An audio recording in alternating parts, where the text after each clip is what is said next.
Hello, friends. We are interested in the geography of our views, so please like and write in the comments from which city are you watching us and were there loud stories of betrayal in your city? Share your stories with us. Maybe the next betrayal story will be from your city, and we start. I woke up at 6:30 am to the sound of the alarm clock, which, as usual, was blaring on the nightstand next to the bed. Laura had always hated that tune, a sharp, high-pitched squeak that she called the alarm clock for the dead. But I liked him. Reliable. No soft guitar strums or birdsong, just a signal that says, "Get up, Jake, the day has begun." I stretched, feeling the joints in my back crack. 39 years old is not old, of course, but my body already reminds me that I am not a 20-year-old guy who can jump out of bed and go for a run without warming up. The kitchen greeted me with silence, which was soon broken by the footsteps of Oliver and Ava descending the stairs. Oliver, my 9-year-old strategist, was already wearing his favorite dinosaur t-shirt, and Ava, the 6-year-old princess, was dragging behind her a stuffed bunny she called Mr. Ears.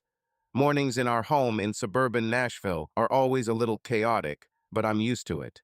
Laura left on a business trip to Denver 3 days ago, so I was on the front lines. Breakfast, backpacks, school bus. Everything is under control. "Dad, can I have some chocolate cereal?" Oliver plopped down on a chair, looking at me with that cunning that he clearly inherited from his mother. "Only if you eat the toast first," I replied, placing a plate of toasted bread and butter in front of him. Chocolate is not food, it is a bribe. He rolled his eyes, but obediently took the toast. Ava, meanwhile, climbed onto her chair and began swinging her legs, humming something about unicorns. I turned on the coffee maker, inhaled the smell of freshly ground beans, and began to fry some eggs.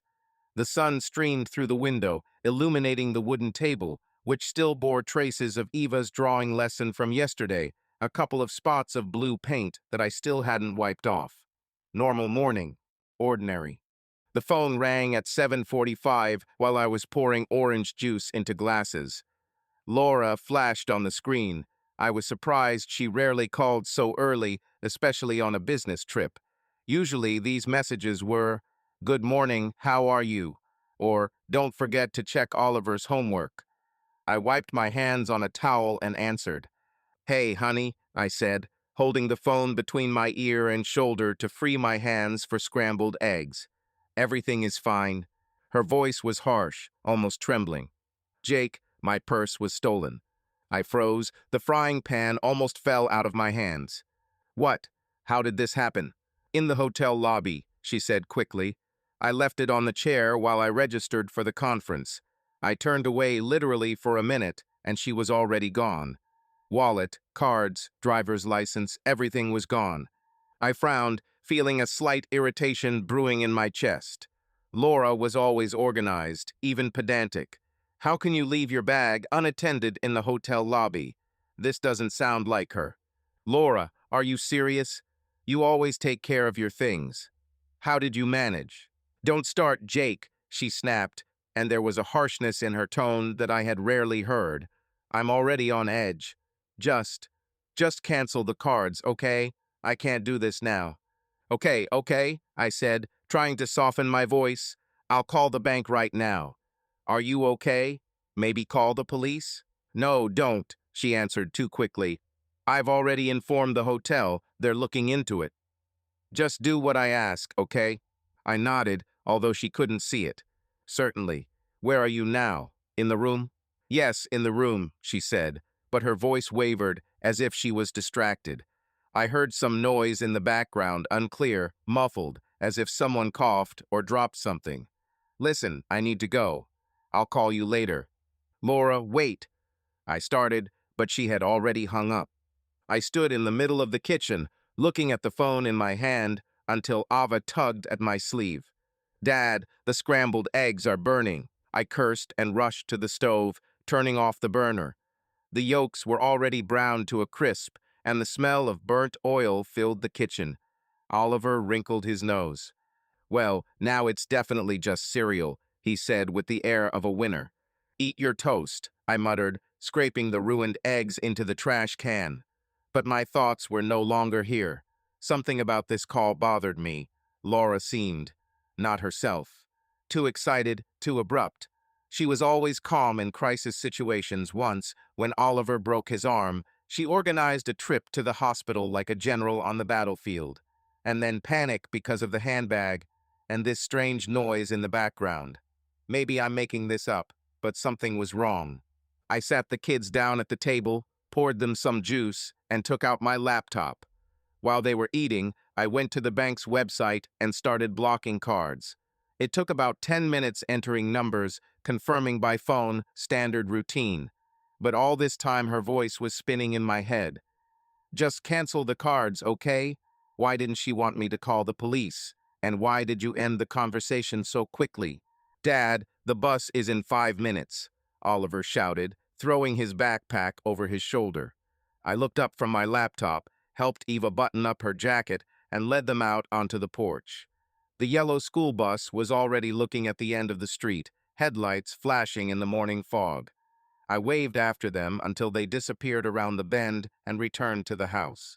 Silence fell over the kitchen, interrupted only by the ticking of the clock on the wall. I poured myself some coffee, sat down at the table, and picked up the phone again. Laura didn't call back. I opened her last message, a short, "Hi, everything is fine. The conference is boring from yesterday evening."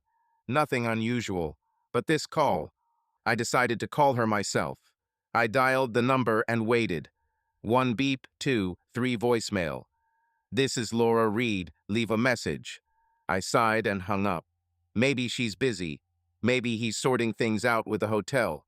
But the first spark of suspicion had already lit up in my chest, small but hot like a coal. Something was wrong.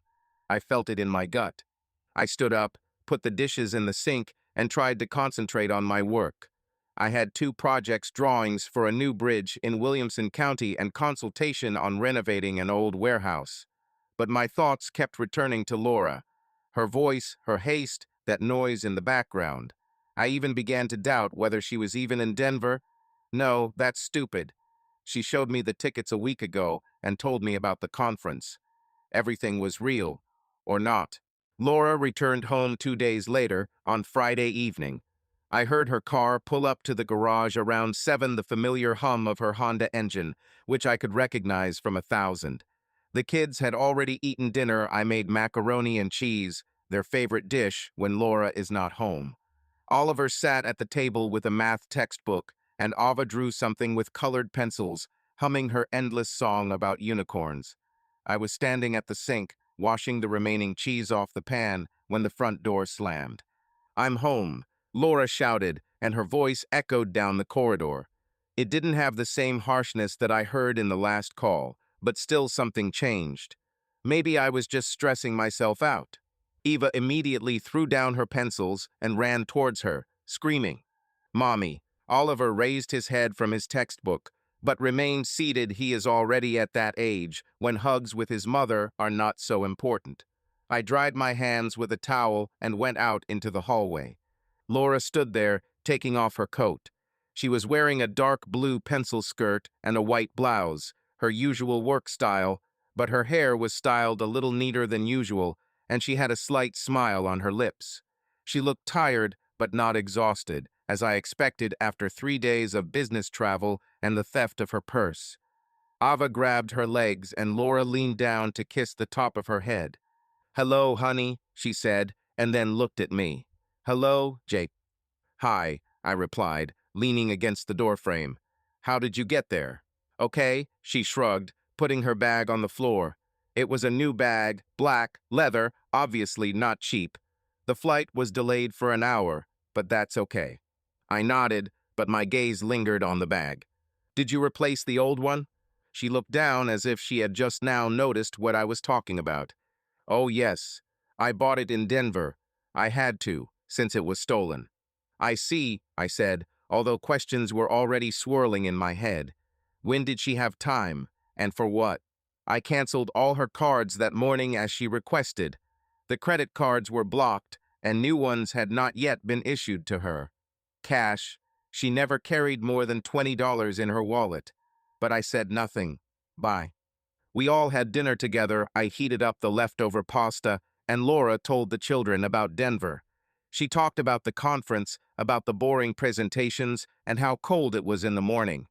Her voice sounded smooth, as always, but I found myself listening to every word, as if looking for a crack.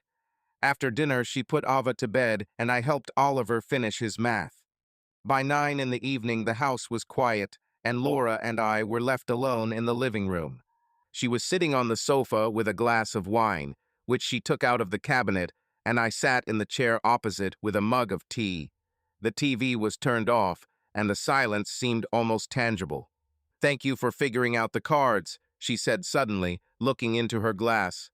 I was so stressed, I didn't even think straight. "No problem," I answered, taking a sip of tea. "It's good that I managed to do it.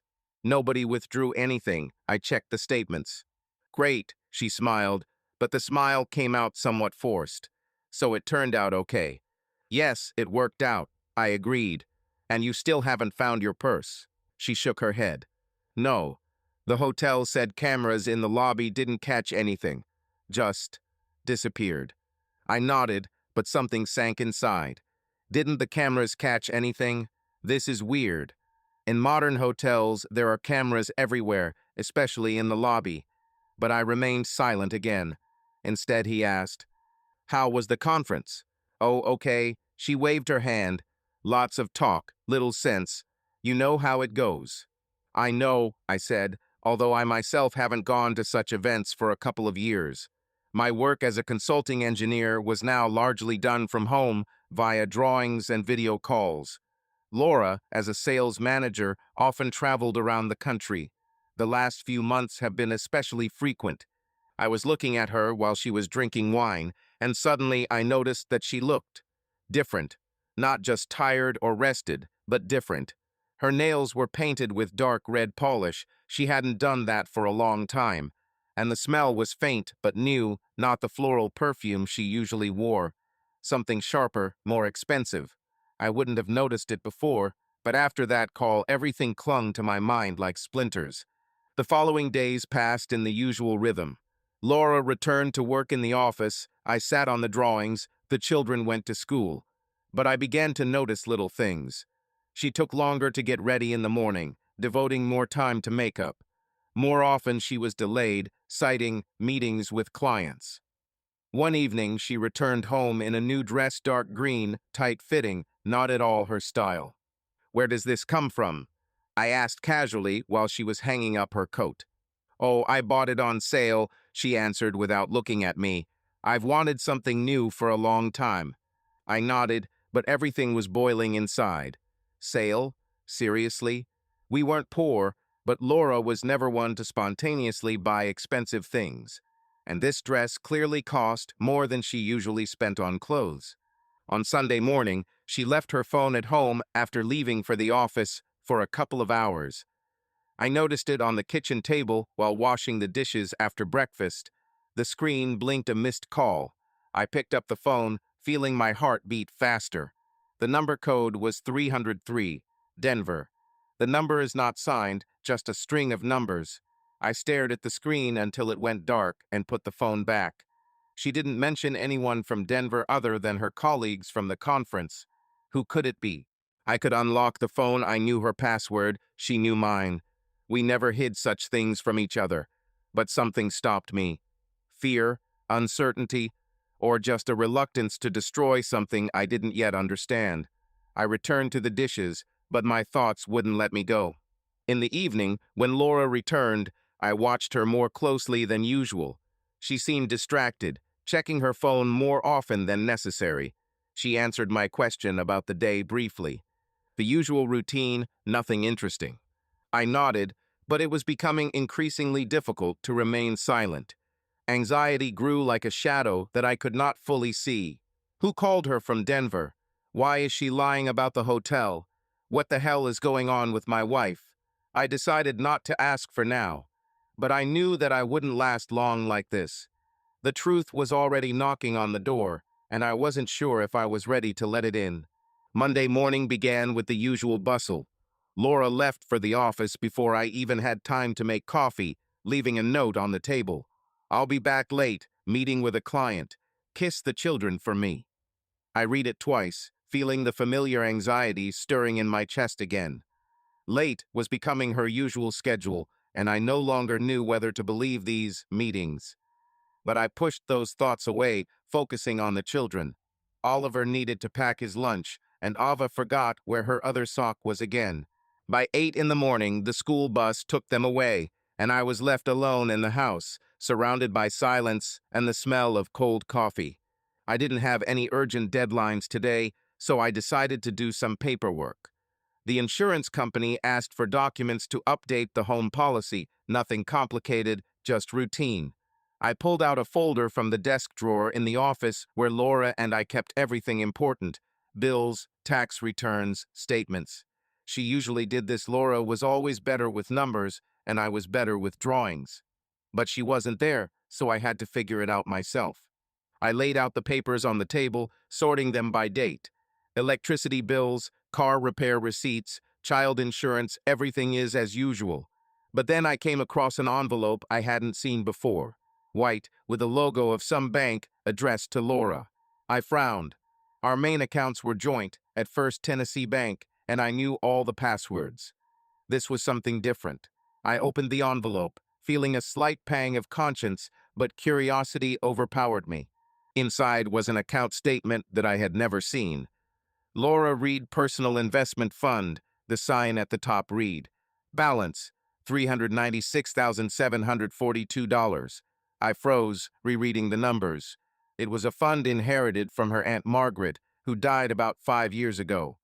Laura mentioned it a couple of times, but always said it was for a rainy day, and we barely touched the money. I knew there were about 400,000 there, but I didn't keep an eye on it. It was her territory.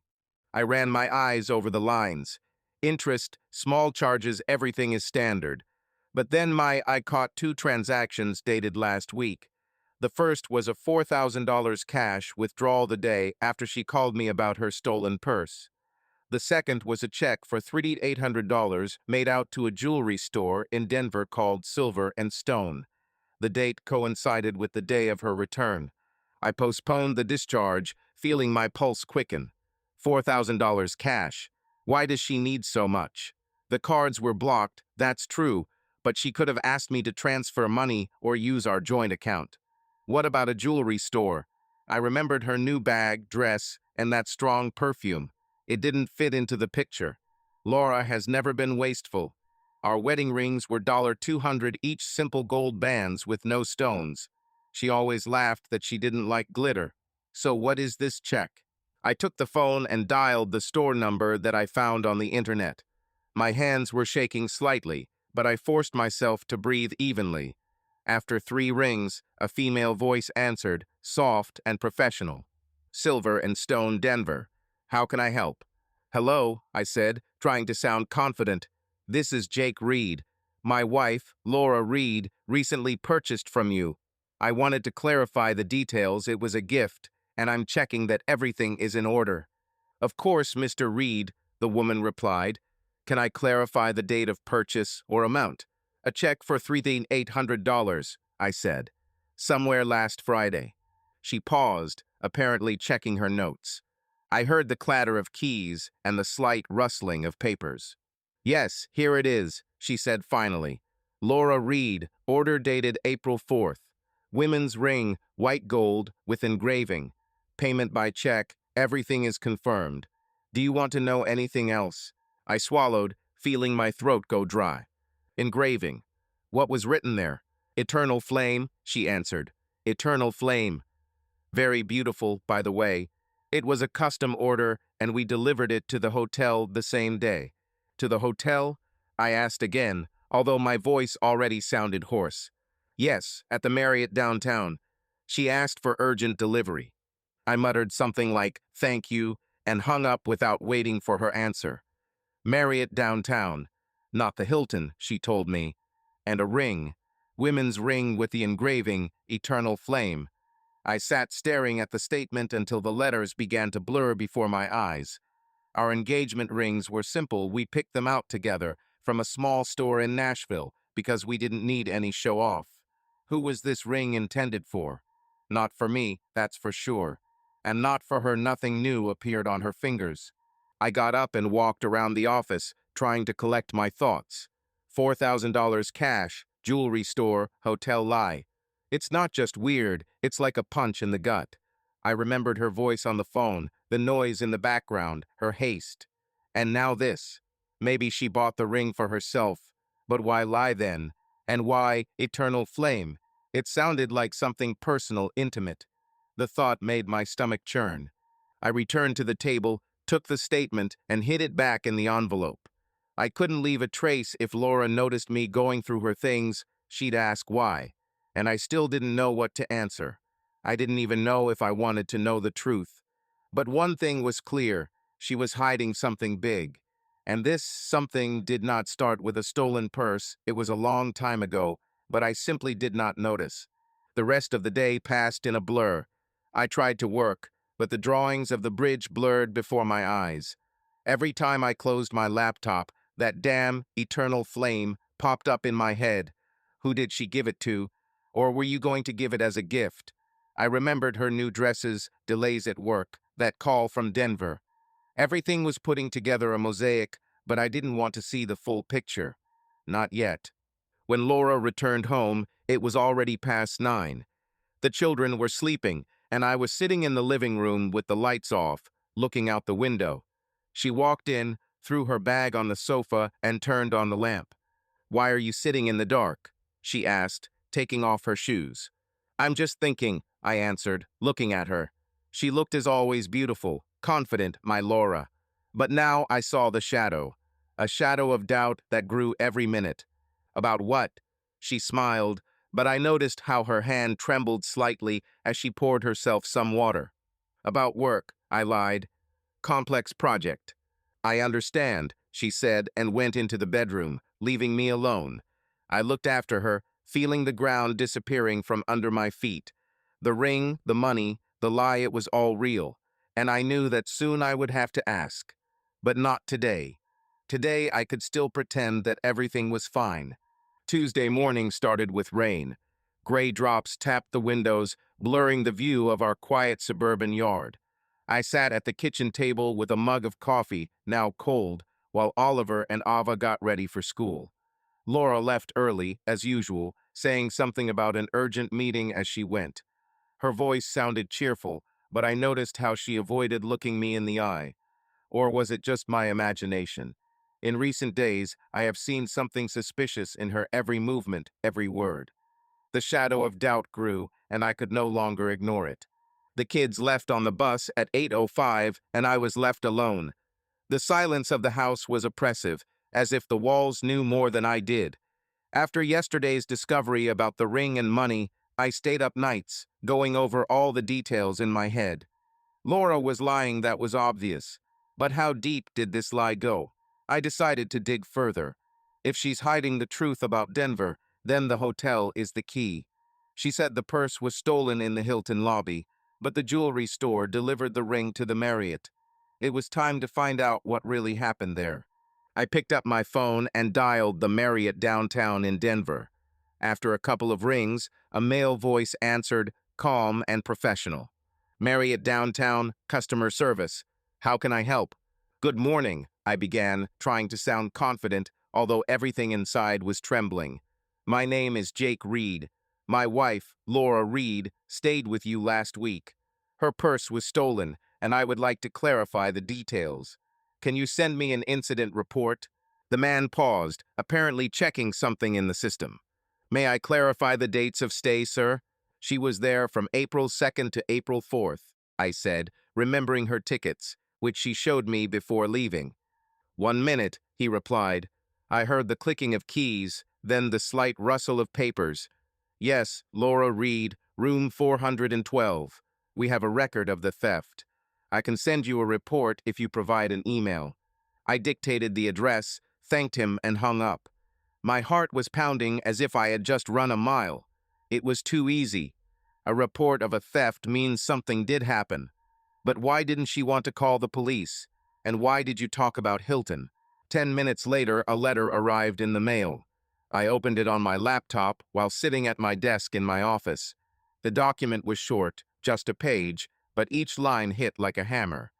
Incident report, April 3rd, 11:47 p.m. Guest: Laura Reed, room 412. Location: bar at the Sky Lounge. Description: guest reported that she left her purse on a table in the bar while she was on the dance floor. Returned 15 minutes later and discovered it was missing. Amount of damage: wallet, credit cards, driver's license, personal items. Action: guest refused from calling the police, asked only to record the incident. The cameras did not record the suspect due to insufficient lighting. I reread the text 3 times, feeling my blood run cold. Hotel bar, dance floor, 2347. This is not a hall, not registration for a conference, not an accidental moment of inattention. Laura danced in the bar almost midnight, left her bag unattended, and didn't even want the police to investigate. This completely contradicted her story. She told me she turned away, literally for a minute, in the lobby while she checked in. But registration for the conference was in the morning, not at midnight. What was she doing in the bar anyway? I leaned back in my chair, looking at the ceiling. The rain outside the window intensified, pattering on the glass, as if emphasizing the chaos in my head. Laura doesn't like to dance.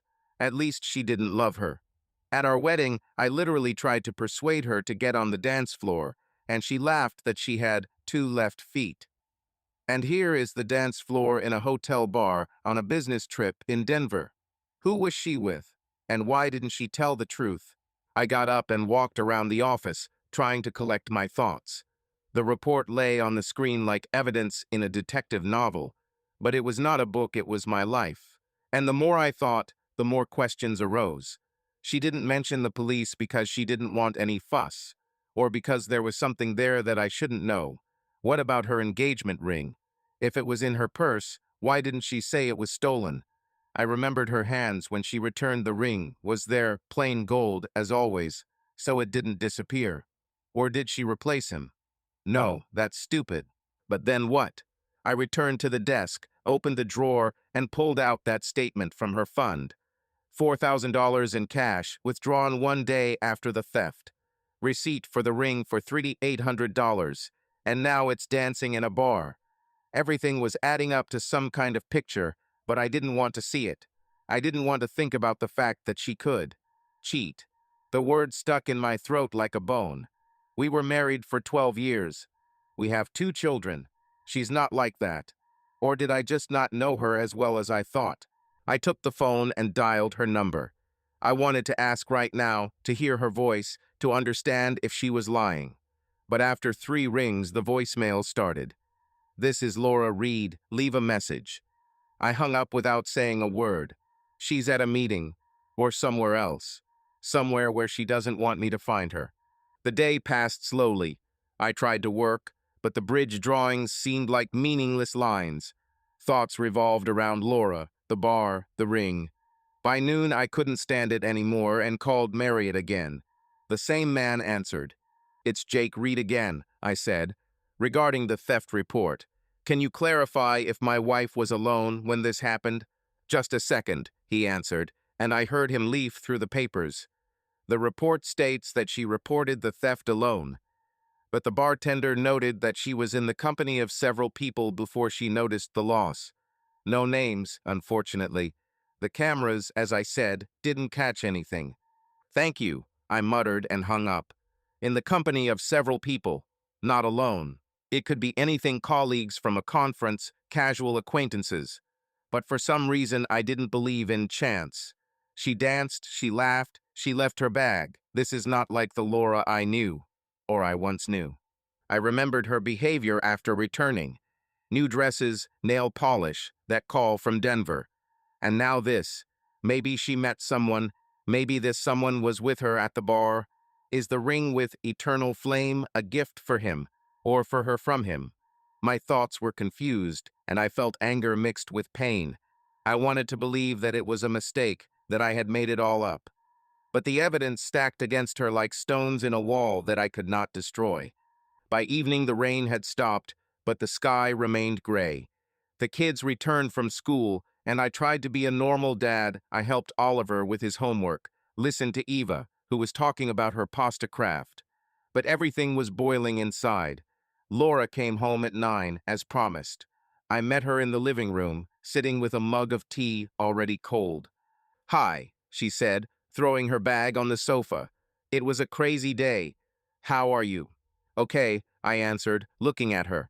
She looked tired, but there was a sparkle in her eyes, or was it just me? "How are you?" Squeezed out, she smiled and went into the kitchen to get water. I looked after her, noticing how confidently she moved. It was as if nothing had happened, as if she wasn't lying to my face. I could ask right now. About the bar, about dancing, about the ring. But something stopped me. Fear, or hope that I'm wrong. I remained silent until she went to bed, leaving me alone in the living room. The shadow of doubt became an abyss, and I felt like I was falling.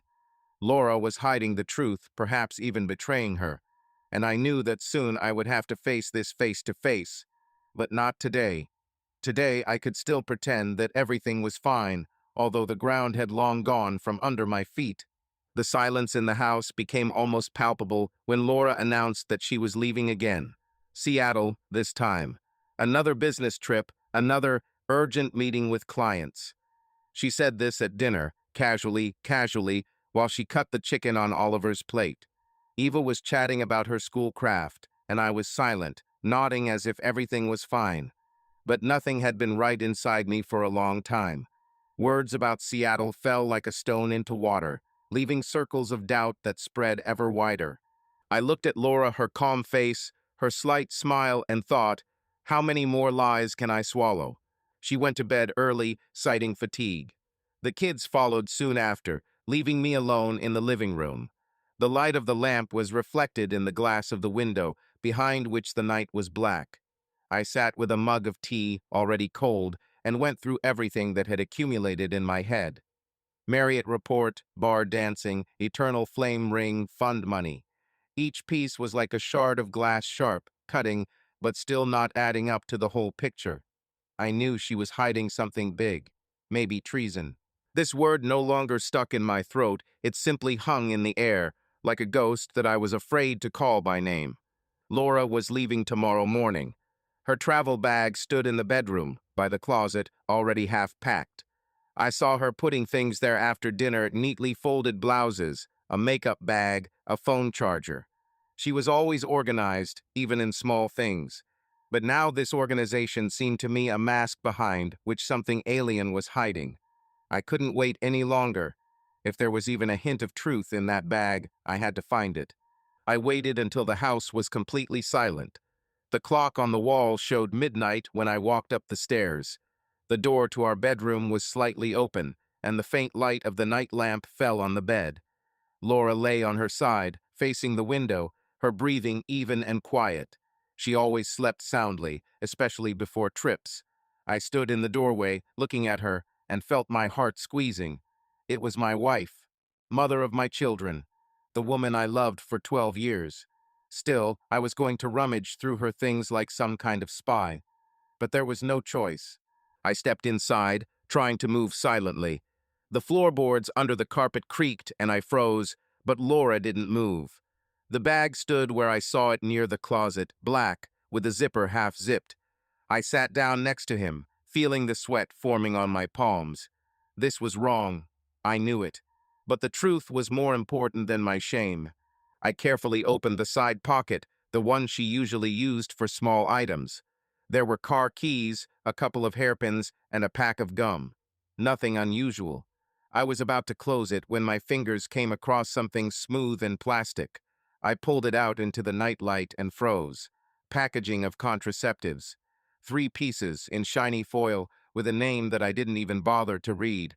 My heart beat so hard in my chest that I almost dropped it.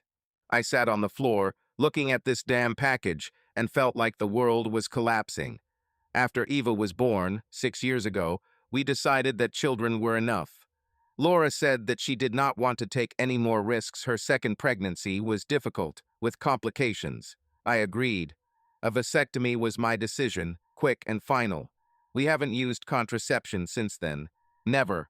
Why does she need this? The answer was obvious, but I didn't want to accept it. I put the package back in exactly the same place and closed the pocket. My hands were shaking as I stood up and retreated to the door. Laura was still sleeping, her hair scattered across the pillow, as if nothing had changed. But everything has changed. She's cheating. It was not a suspicion, not a shadow, it was reality, cold and sharp like a knife. I left the bedroom, closed the door, and went downstairs to the living room. My legs gave way and I collapsed on the sofa, staring into the darkness. Contraceptives, dancing in the bar, ring, money. Everything fell into one line, and this line led to someone else. To a man I didn't know. To a life I didn't know I had. I remembered her voice on the phone, the noise in the background, her haste. I remembered the new dresses, the delays, that call from Denver. This was no accident. It was a system that she built behind my back. I stood up and walked around the room, trying to breathe. Anger fought with pain, and I didn't know which was stronger. How could she, after everything we've had, after Oliver and Ava, after all these years? I wanted to burst into the bedroom, wake her, scream, and demand answers. But what would I say? I found your contraceptives, Laura. Who are you sleeping with? She would deny everything. Or worse, I would confess, and then what? I wasn't ready for this. Not now. I needed proof. Real, undeniable. Something I could throw in her face and say, "This is it, Laura. Explain." Contraceptives were evidence, but not a fact. Maybe she bought them for a friend. No, this is funny. I knew the truth, but I needed more. Telephone, I could check it, but she hasn't left it unattended since she left it at home last time. Her laptop, it had a password that I didn't know, but there must be some other clue. Something I missed. I returned to the couch, sat down, and closed my eyes. The night dragged on endlessly, and my thoughts swirled like a storm. I thought back on our lives, the early years, when we rented a tiny apartment in Nashville, working late into the night to pay off our loans. The birth of Oliver, as Laura held him in her arms, smiling through her tears. Eva, so small and fragile when I first took her from her cradle. This was our family, our story. And now it was falling apart because Laura had chosen someone else. By morning I had made my decision. I will act. Don't shout, don't blame, not yet. I'll follow her, find evidence, find out who he is. Seattle was the next step. If she goes there with him or for him, I will find out.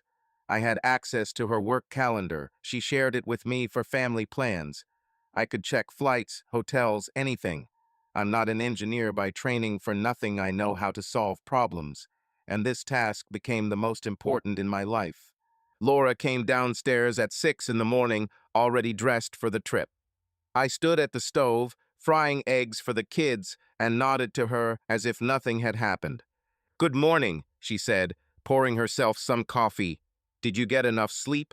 "Not really," I answered without looking at her. "I was thinking about work."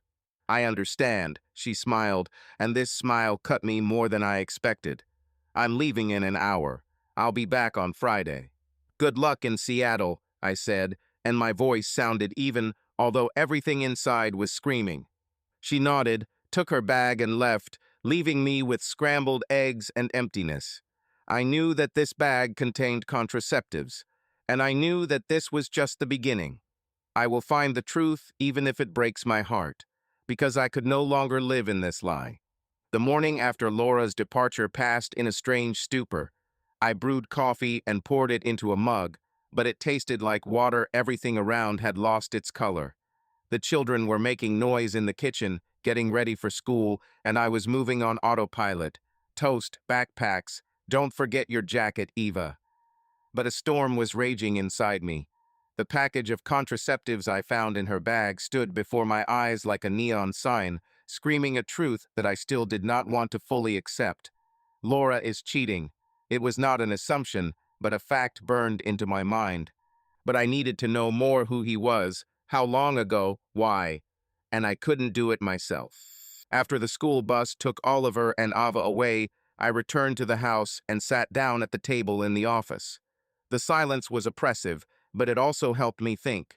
I had a plan, but it needed someone else, someone who could dig deeper than I could. Marcus, my childhood friend, with whom we grew up in the same area of Nashville, rode bicycles and shared our first cigarettes behind garages. Now he was a private detective, one of the best in the city, if rumors were to be believed. We hadn't seen each other for a couple of years. Life had taken us into different orbits, but I knew he would help. He always helped. I found his number in my old contacts and called. After 2 rings, a familiar hoarse voice was heard. "Jake Reed, damn it," Marcus said with a slight chuckle. "How many years, how many winters? Have you finally decided to throw away your bridges and become a rock star?" "Hi, Marcus," I answered, trying to smile, but my voice betrayed the tension.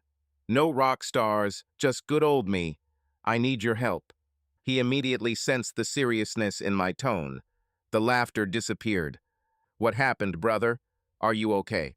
I swallowed, looking at the empty mug in front of me. How to say this?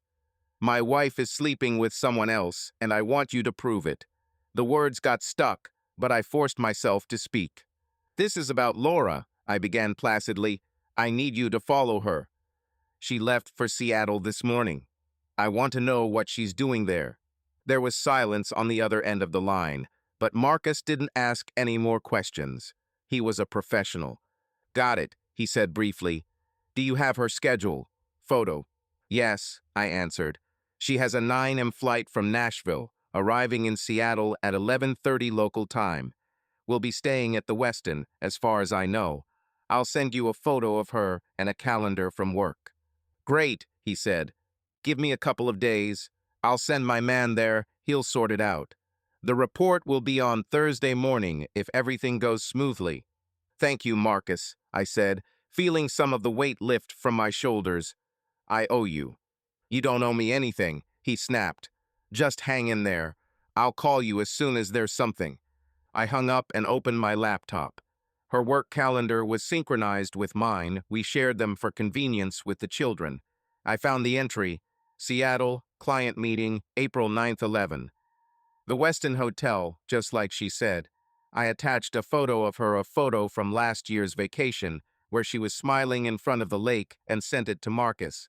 Closing the mail, I leaned back in my chair. Now all that was left was to wait. 2 days. It seemed like an eternity. I spent the rest of the day at work, trying to concentrate on the drawings.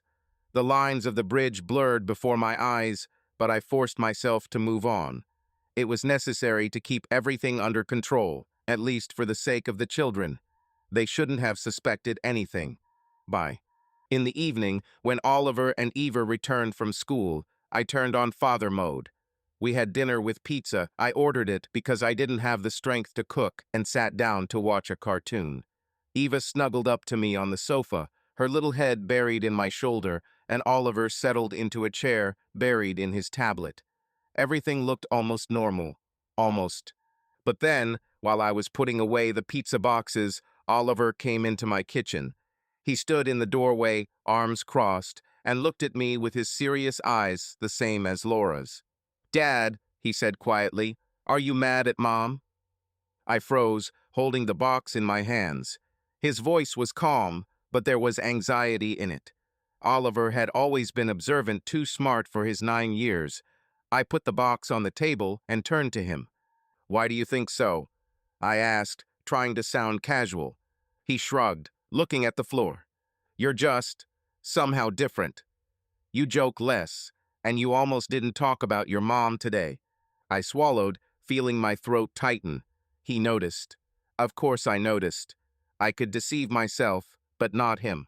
"I'm just tired, Ollie," I said, walking up to him and putting my hand on his shoulder. "Work, you know. Lots of things, but everything is fine with Mom. She's just busy." He nodded, but doubt flashed in his eyes. "Okay," he said, and went back into the living room.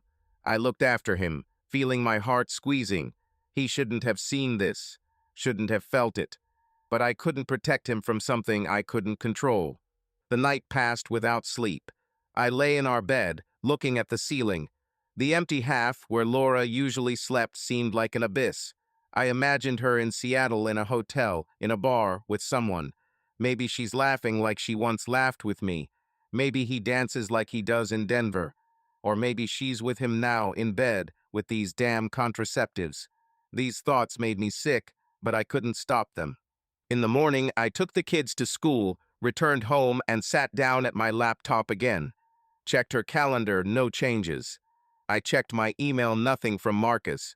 2 days, he said. Tomorrow morning, I will find out the truth, or at least part of it. But already now, I felt like my world was collapsing. Oliver noticed. Eva will soon notice too. And I didn't know how I would explain to them that their mother was not who we thought she was. I got up and walked around the house, touching things: her coffee mug, her scarf on the hanger. Everything was hers, but no longer mine. I wasn't angry like Oliver thought I was. I was crushed, and the only thing that kept me going was the hope that Marcus would find the answers. Because without them, I didn't know how to live on. Thursday morning came with a heavy gray sky, as if nature decided to reflect what was going on inside me. I woke up on the sofa. I had been avoiding our bedroom the last nights, unable to lie there where she still smelled of her perfume. The coffee was brewing in the kitchen, but I didn't touch it. The thought of food made my stomach clench. Today was the day when Marcus promised a report. 2 days passed, and I knew that soon the truth, whatever it was, would come out. I was afraid of this, but I waited with some kind of painful greed. The children left for school, and I was left alone. The silence in the house became almost unbearable, but I did not turn on the TV or radio. Any sound seemed unnecessary. I sat at my desk in my office, staring at my laptop screen as if I could make the email from Marcus appear faster. At 9:17 it arrived. Topic: preliminary data. My hand shook when I clicked on the message. Jake, Marcus wrote, my man in Seattle took some pictures last night. I'm attaching them. Full report will be tomorrow, but this is what we have for now. Hang in there, brother. Below the text were 2 attachments. I opened the first one, and the world around me shrank to the size of the screen. The photo was taken in a bar, a dark room, soft light from lamps, tables with cocktails. Laura was sitting there in the corner, wearing the dark green dress I had seen her wear a week ago. Opposite her is a man, about 40, maybe a little older, with short dark hair and light stubble. Their hands lay on the table, fingers intertwined, like a couple who is not afraid of being seen. Her left hand is empty. There was no wedding ring. I enlarged the photo, peering into her face. She smiled, not the forced smile that I saw at home, but easily, sincerely. It was as if she was happy. The second photo hit even harder. The 2 of them are at the elevator in the hotel. His hand is on her waist. Her head is slightly tilted towards him. The elevator doors are open, and they are clearly going to their room. The time in the photo is 23:14. I looked at this, feeling the blood pounding in my temples. This was not just flirting, not a chance meeting. They were together. In Seattle, in a bar, in a hotel. And she took off the ring, the same one that I put on her finger 12 years ago. I leaned back in my chair, closing my eyes. Anger flared up like a fire, burning everything inside. I wanted to break something: a laptop, a table, a window. I wanted to scream until my voice broke. She's cheating. Not maybe, not seems, it was right in front of me, in those damned photographs. The man with intertwined fingers, the man in the elevator, the man for whom she took off my ring. Who is he? How long ago? Why? Questions swarmed, but there were no answers. Just these photos are like knives in my chest. I stood up and walked around the office, clenching my fists. The breathing was heavy, as if the air had become thick. I could call her right now, shout into the phone. I know everything, Laura. Who is this bastard? But what would she say? Would you deny it, or did she just hang up? No, I needed a full report. Marcus promised it tomorrow. Names, details, facts. I had to know everything before I took a step. Anger demanded action, but the mind, the one that still remained, whispered, wait. I returned to my laptop, closed the photo, and wrote to Marcus. Thanks. Looking forward to the full report. The words were dry and businesslike, although everything was seething inside me. I couldn't look at these pictures anymore, they burned like acid. But I saved them in a folder, hidden deep in the system. This was evidence. The first real piece of evidence I could hold in my hands. The day dragged on painfully slowly. I tried to work, but the bridge drawings seemed like meaningless scribbles. My thoughts returned to Laura, to that man, to their hands, to the elevator. I imagined what happened next the room, the bed, her laughter, his voice. It made me sick, but I couldn't stop. By lunchtime, I gave up and just sat in the living room, looking out the window. There was no rain, but the sky remained heavy, as were my thoughts. When the kids returned from school, I tried to get ready. Oliver immediately left to do his homework, throwing a short glance at me the same as in the kitchen a couple of days ago.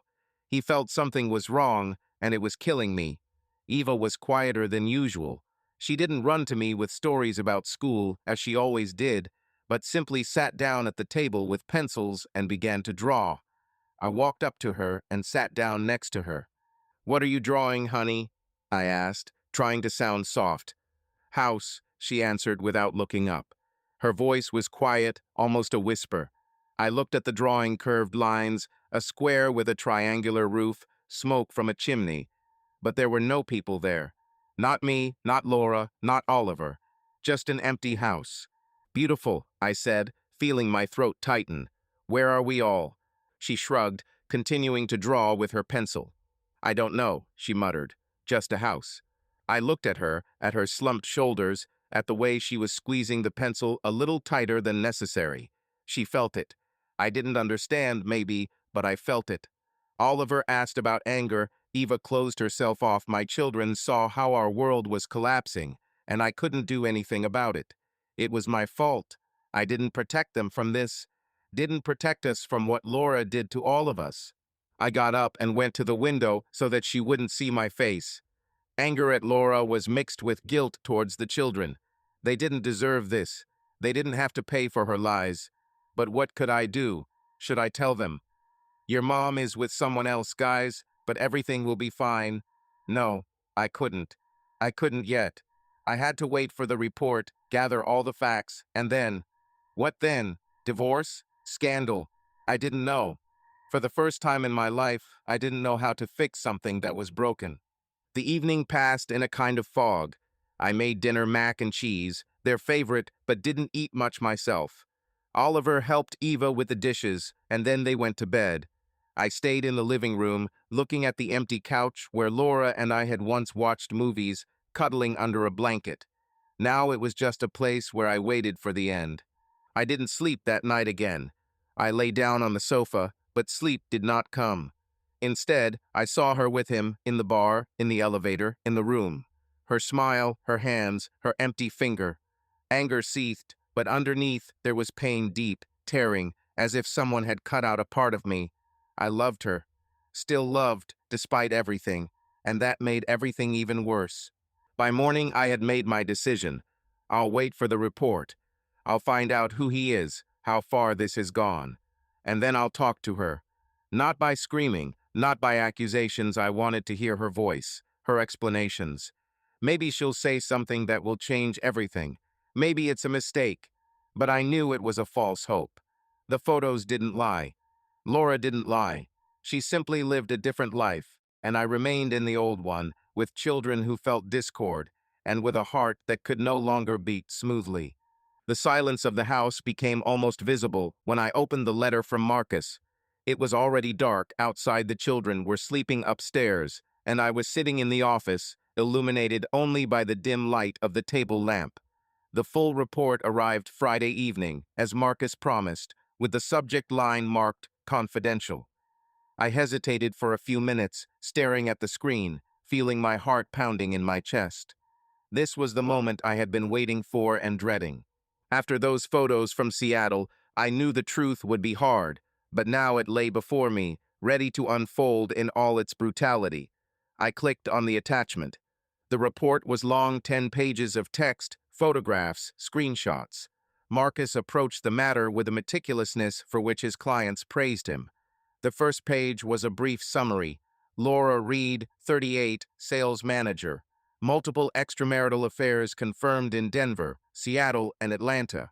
Details below. I read it 3 times, as if the words might change if I looked at them again. Multiple connections. Not one random mistake, not a burst of passion. It was a system. I scrolled further. Denver. Marcus discovered that the purse theft at the Marriott was no accident. Laura was indeed in the bar, but not alone. His man in Denver spoke to hotel staff under the guise of an insurance agent. The bartender remembered her, a beautiful brunette in a blue dress. She laughed a lot. Her companion was a certain Chris Holt, 34 years old, a local who worked in the same bar. In the photo attached to the report, he looked like a typical guy from a beer commercial. Broad shoulders, light stubble, a smile that probably made women melt. They spent the whole evening together, dancing and drinking cocktails. The purse was most likely stolen while she was distracted, or while he was distracted. Marcus noted that Chris was unaware of her marital status. She introduced herself as Laura on a business trip, free as the wind. I clenched my fists, feeling my nails digging into my palms. Free like the wind. It was not just a lie, it was a different Laura, whom I did not know. Things got worse from there. Marcus found records from the hotel. She spent the night with Chris in her room. In the morning he left, and she called me with that panic in her voice, which I took for the truth. Eternal flame ring. Marcus assumed it was a gift for Chris, but she kept it for herself. The report included a photo of her holding the ring, taken later at a bar in Seattle. It glittered on my ring finger, replacing mine. Seattle was next to hit. The man in the photo, the one with whom she intertwined her fingers, was named David Lawson, 41, a sales manager at a rival firm. Marcus dug him up through LinkedIn and intercepted their correspondence from the cloud storage of her work phone. Apparently, she did not bother to log out of the account on the old tablet that Marcus tracked down through her up. They met at a conference in Seattle 3 months ago, and this wasn't their first date since then. David didn't know about Chris, and Chris didn't know about David. Laura was playing a double game, and both men thought they were the only ones for her. In the elevator photo, they looked like a couple, his arm on her waist, her smile. They spent the night together, and Marcus attached the footage from the hotel camera. 3:14 in the morning, Laura comes out of the room in his shirt, laughs, kisses him at the door. I put down my laptop, stood up, and walked around the room. My breathing became labored, as if the air had become too thick. 2 men, 2 different cities, 2 different lives that she scribbled in her head, like a puzzle that I didn't want to put together. But that's not all. Marcus found the third one. Tyler Gray, 37, is a businessman from Atlanta. Marcus intercepted their correspondence through Laura's hacked backup email. She used it for private messages, thinking that I would never find out. They met 6 months ago at an exhibition in Atlanta. Tyler was rich, confident, and divorced. In their letters, Laura wrote about a new beginning and that she would soon be free.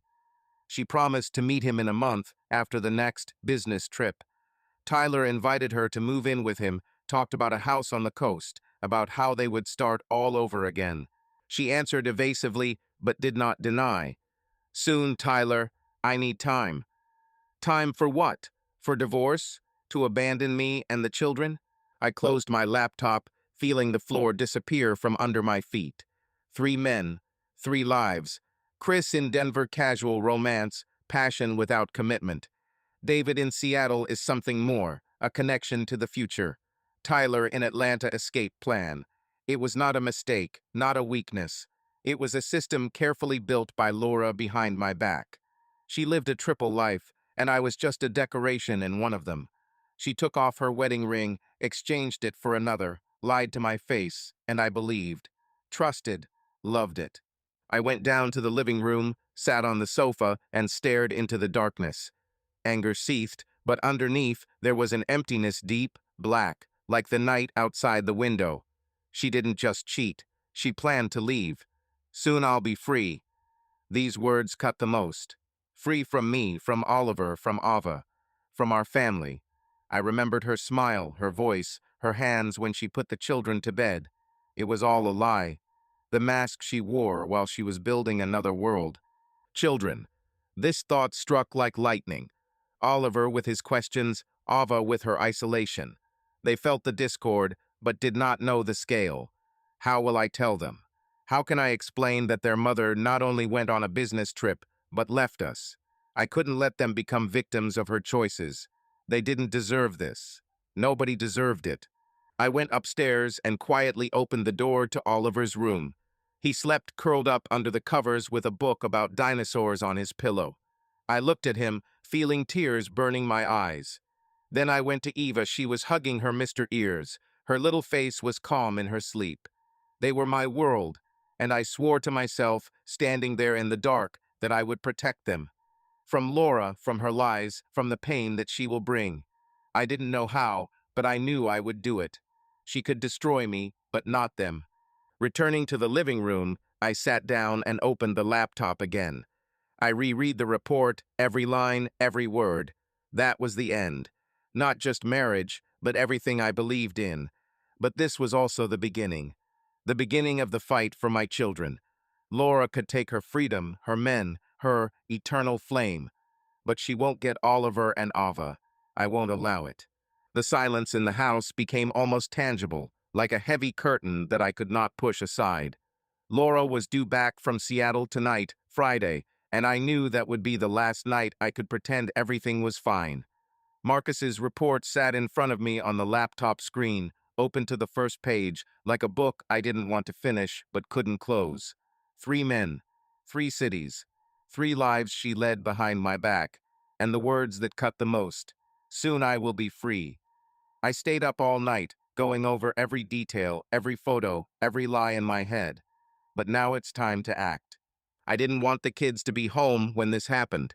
They already felt too much Oliver with his questions, Ava with her isolation.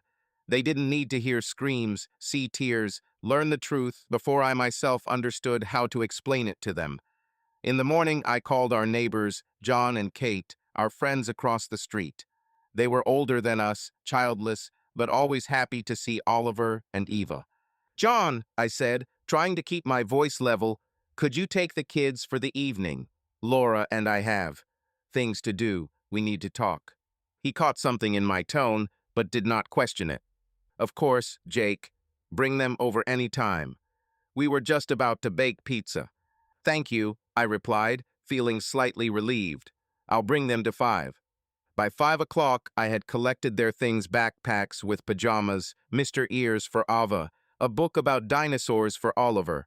They didn't ask why they were going to John and Kate, but Oliver gave me the same look, serious, penetrating. Eva simply took my hand as we walked across the road. "Will you come for us, Dad?" she asked quietly, looking up at me. "Of course, honey," I said, squeezing her little hand. "Tomorrow morning. Have fun there, okay?" She nodded, and I handed them to Kate, who greeted us with a smile and the smell of fresh dough. John patted me on the shoulder without saying a word, but his look was full of understanding. I returned home alone, and the silence struck with renewed force. I was waiting for her in the living room. The laptop was open on the table, the photos from Seattle, the ones where she and David were at the bar, and at the elevator, were printed out and lay next to it. I also printed out Marcus's report, all 10 pages, with the lines about Chris, David, and Tyler underlined. This was my evidence, my armor. I didn't know how she would react, but I was ready for anything: tears, screams, silence. I poured myself a glass of whiskey for the first time in a week and took a sip, feeling the warmth spread through my chest. This did not calm my nerves, but it gave me at least some support. Laura's car arrived at the house at 7:42. I heard the hum of an engine, the crunch of tires on gravel. The garage door opened and closed, and a minute later the front door slammed. Her steps were heard in the corridor, confident, fast, as if nothing had changed. "Jake?" she called, throwing her bag on the floor next to the sofa. "I'm home. Where are the children?" I stood up, feeling the blood pounding in my temples. She walked into the living room, still wearing her coat, with a slight smile on her face. Her hair was slightly disheveled from the trip, but she looked as always beautiful, confident, my Laura. Only now I knew that this was not my Laura. "John and Kate," I said, looking into her eyes. My voice was firm, although everything inside was trembling. "We need to talk." She frowned as she took off her coat and hung it over the back of her chair. About what? You're kind of strange. Did something happen? I nodded towards the table where the photos and report lay. Sit down, Laura, and look at this. She froze, her gaze sliding to the table. The smile slowly disappeared from her face, replaced by wariness. She walked closer and took the first photo, the one of her and David at the bar, their hands intertwined. Her eyes widened, but she quickly lowered the photo back down. "What is this?" she asked, and there was a hint of sharpness in her voice. "Were you following me?" "Not me," I said, crossing my arms. "Private detective. Marcus. You remember him? I asked him to find out what you do on your business trips. And this is what he found." She pursed her lips, glancing at the second photo, the elevator, his hand on her waist. Her cheeks were slightly red, but she straightened up as if to defend herself. "It doesn't mean anything, Jake," she said, her voice rising, almost shaking. "It's just a colleague. We had a drink after the meeting and chatted. Are you seriously hiring a detective because of this?" I stepped towards her, took the report, and pointed my finger at the first page. "Colleague?" I asked, feeling anger rising from within. "What is this?" "Chris is in Denver, bartending. David in Seattle, manager. Tyler is in Atlanta, a businessman. 3 men, Laura. 3. And these are just the ones he found. Are you saying that they are all colleagues?" She turned pale, her hands clenched into fists. But she didn't back down. "You don't understand," she said, looking into my eyes. "It's not what you think. I don't." "Don't lie to me," I shouted, throwing the report on the table. Papers scattered and some fell to the floor. "I saw the photo, Laura. You're with him in a bar, in an elevator, without a ring. I found contraceptives in your bag. You sleep with them and don't deny it." She took a step back, her breathing becoming uneven. She was silent for a few seconds, looking at the scattered sheets, then raised her eyes to me. A mixture of fear and challenge flashed through them. "Okay," she said quietly, almost in a whisper. "Yes, there were connections. Some. But that doesn't mean I don't love you, Jake. It was just stress. Work, children, all this pressure. I needed a distraction." I froze, looking at her. Her words sounded like a blow, not from pain, but from absurdity. "Stress?" I asked, and my voice became hoarse. "Are you having sex with 3 men because you're stressed? Are you serious? What about, 'I'll be free soon'? Is this stress too, Laura? Were you planning on leaving for Tyler, leaving us?" She shook her head, stepping towards me. "No, Jake, I wasn't going to leave. These were just words, fantasies. Tyler, he doesn't mean anything. None of them mean anything. I wanted to stay with you, with the children. It was a mistake, I admit, but—" "A mistake?" I interrupted, feeling my anger turn into rage. "You took off my ring, put another one on, and lied to my face. You lived a different life, Laura. 3 lives. Chris, David, Tyler, they didn't know about each other, but I knew you. Though I knew. And you. You don't even apologize, just stress." Her eyes filled with tears, but I saw no remorse in them, only fear that she had been caught. "Jake, listen," she said, extending her hand towards me. "We can fix this. I'll stop, I promise. Nobody else will know. Children won't know. We can be a family like before." I recoiled as if her hand had burned me. "To correct?" I shouted. "You ruined everything, Laura. I trusted you, loved you, and you slept around and planned to run away. Do you think I can forget this? Look at you and not see them?" She pressed her lips together, tears running down her cheeks, but she quickly wiped them away. "You don't understand," she said, and her voice became firmer. "I didn't want to lose you, but if you react this way, maybe you are destroying the family. I made a mistake, yes. But do you want to give up everything because of this?" I stared at her, not believing my ears. "Am I destroying it?" I said slowly, almost in a whisper. "You've been cheating on me for years, Laura. You lied to the children, to me, to everyone. And now it's my fault. Get out." She froze, her eyes widening. "What?" she asked again. "Get out of my house," I repeated, pointing to the door. "I don't want to see you here. Take your things and leave." She stepped back, her face contorted with anger and pain. "You can't kick me out, Jake," she said, raising her voice. "This is my home too. And if you file for divorce, I will take the children. I have a job, a stable income, and you sit at home drawing your bridges. The judge will give them to me." These words hit like a knife. I felt the blood drain from my face, but anger immediately brought me back to reality. "Will you take the children?" I said, stepping towards her. "You think I'll let you take Oliver and Ava after everything you've done? You abandoned them, Laura. You chose your men, your business trips. I will fight for them to the end. You won't succeed." She laughed shortly, bitterly, almost hysterically. "We'll see, Jake," she said, grabbing her coat. "Do you think you are such a saint? I made a mistake, but I am their mother. The court will see this, and you will regret starting this war." She grabbed her bag and headed towards the door. I watched her leave, feeling my rage give way to cold determination. "This is not a war, Laura," I said behind her. "This is the end, and I will protect the children from you. You can make all the threats you want, but you won't get them." The door slammed, and she left. The silence returned, but now it was different, heavy, but liberating. I sat on the sofa, looking at the scattered papers. Laura was gone, but the battle was just beginning. She wanted children, she wanted to punish me. But I knew one thing: I would not give her Oliver and Ava. They were my world, and I would fight for them no matter the cost. The silence in the house after Laura left was deafening, but I didn't let it break me. She left last night, slamming the door, leaving behind an echo of threats and promises to take the children away. I stayed up all night, sitting on the couch with Marcus's printed report in my hands, reading it over and over again.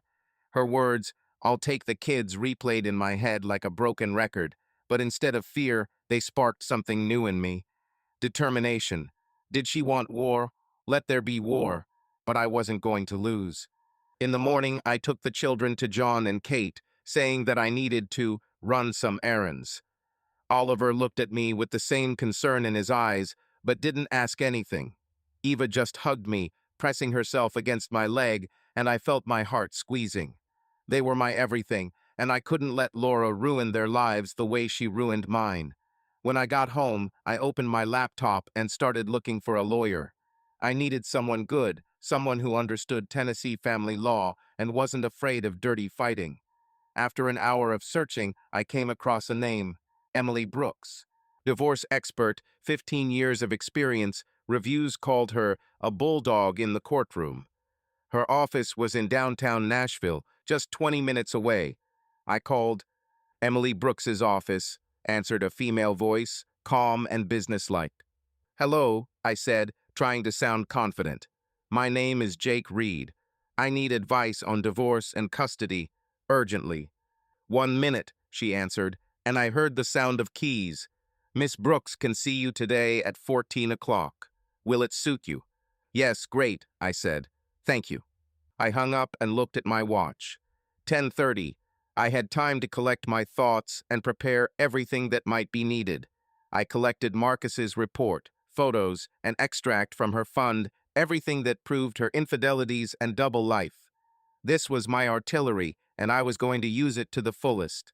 By 2 o'clock, I was sitting in Emily Brooks' office on the 4th floor of an old brick building downtown. The reception room was simple but cozy wooden furniture, a few plants, a stack of magazines on the table. The secretary, a young woman with short brown hair, showed me into the office. Emily met me at the door. She was about 45, slender, with sharp features and dark eyes that looked straight into the soul. She was wearing a dark blue suit and her hair was pulled back into a neat bun. She looked like someone who doesn't lose. "Mr. Reed," she said, holding out her hand. "Emily Brooks glad to see you. Have a seat." I shook her hand and sat down in the chair opposite her desk. The office was small but organized, shelves filled with law books, a few diplomas on the wall, a laptop, and a stack of files. She sat down at the table, folded her hands in front of her, and looked at me with a slight smile. "So," she began, "you said it was urgent. Tell me what's going on." I took a deep breath, feeling the tension tighten in my chest. but I knew I had to be honest and accurate. My wife, Laura, cheated on me, I said, looking into her eyes. Not with one man, but with three in different cities. I have evidence, photos, correspondence, a private detective's report. Yesterday, I kicked her out of the house after showing her all this. She threatens to take our children, Oliver and Ava, if I file for divorce. I want full custody. She doesn't deserve them after what she did. Emily nodded without interrupting me, her face calm but attentive. When I stopped talking, she picked up a pen and began scribbling notes on a pad. Okay, she said without looking up. Let's sort it out in order. How old are the children? Oliver is 9, Ava is 6, I answered. Which of you was the main caregiver? Who took care of their daily life? I am, I said firmly. For the last few years, I have been working from home as a consulting engineer. I cook them breakfast, take them to school, and help with homework. Laura is a sales manager. She is constantly on business trips. Sometimes she is not home for a week. Emily looked up, her eyebrows raised slightly. This is important, she said. The court in Tennessee looks at who the primary caregiver was, especially for children that age. What else can you say about her behavior, besides cheating? I placed the evidence folder on the table and opened it. Here is the report, I said, handing her the papers.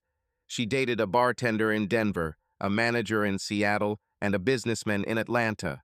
She had a personal fund, about $400,000. She spent the money on gifts, a ring for $3,800, for example. She lied to me about business trips, took off her wedding ring, and planned to go to one of them. This is not just betrayal, this is a whole life that I did not know about. Emily took the report and flipped through it, stopping at the photo from Seattle. Her gaze lingered on the photo of Laura and David in the elevator, then she moved on to her correspondence with Tyler. I'll soon be free, she read aloud, thoughtfully tapping her pen on the table. This is serious, Jake. It's not just emotional cheating, it's intent. You have strong evidence. So I can get custody? I asked, feeling hope mixed with anxiety. She put the papers down and looked at me. Let's see how it works in Tennessee, she said, leaning back in her chair. We have a no-fault divorce, that is, the court does not require evidence of infidelity to dissolve a marriage. But custody is another matter. The court looks at the best interests of the child. Factors include stability, who was the primary caregiver, and the moral behavior of the parents. Your evidence of infidelity may have an impact, especially if we prove that her lifestyle endangers the children, either emotionally or physically. Physically? I asked again. She didn't beat them, if that's what you're asking. Not necessarily, Emily said, leaning forward. Emotional instability, lack of home, neglect of responsibilities, all this is taken into account. You said she often travels on business. Is there any record of how long she was gone? I nodded, remembering her calendar. For the last 6 months, she has been leaving once every 2 to 3 weeks, sometimes for 4 to 5 days. I can show her work schedule. Great, she said, making another note. This shows that you were the primary caregiver. How do children react to all this? Did they notice something? I swallowed, feeling a pang of guilt. Oliver asked if I was mad at her, I said quietly. Eva has become withdrawn and speaks less. They feel something is wrong, but I haven't told them the truth yet. Emily nodded, her gaze softening. It's okay, Jake. They are children, they feel the tension. But this can also help us. If we can prove that her actions affect their emotional state, that's a plus in your favor. I want full custody, I said, clenching my fists. Not together, not visiting on weekends. She doesn't deserve them after everything. Emily looked at me carefully, as if weighing my words. Full custody is possible, she said slowly. You have a strong position. You are at home, stable. You have evidence of her moral decline. But there are nuances.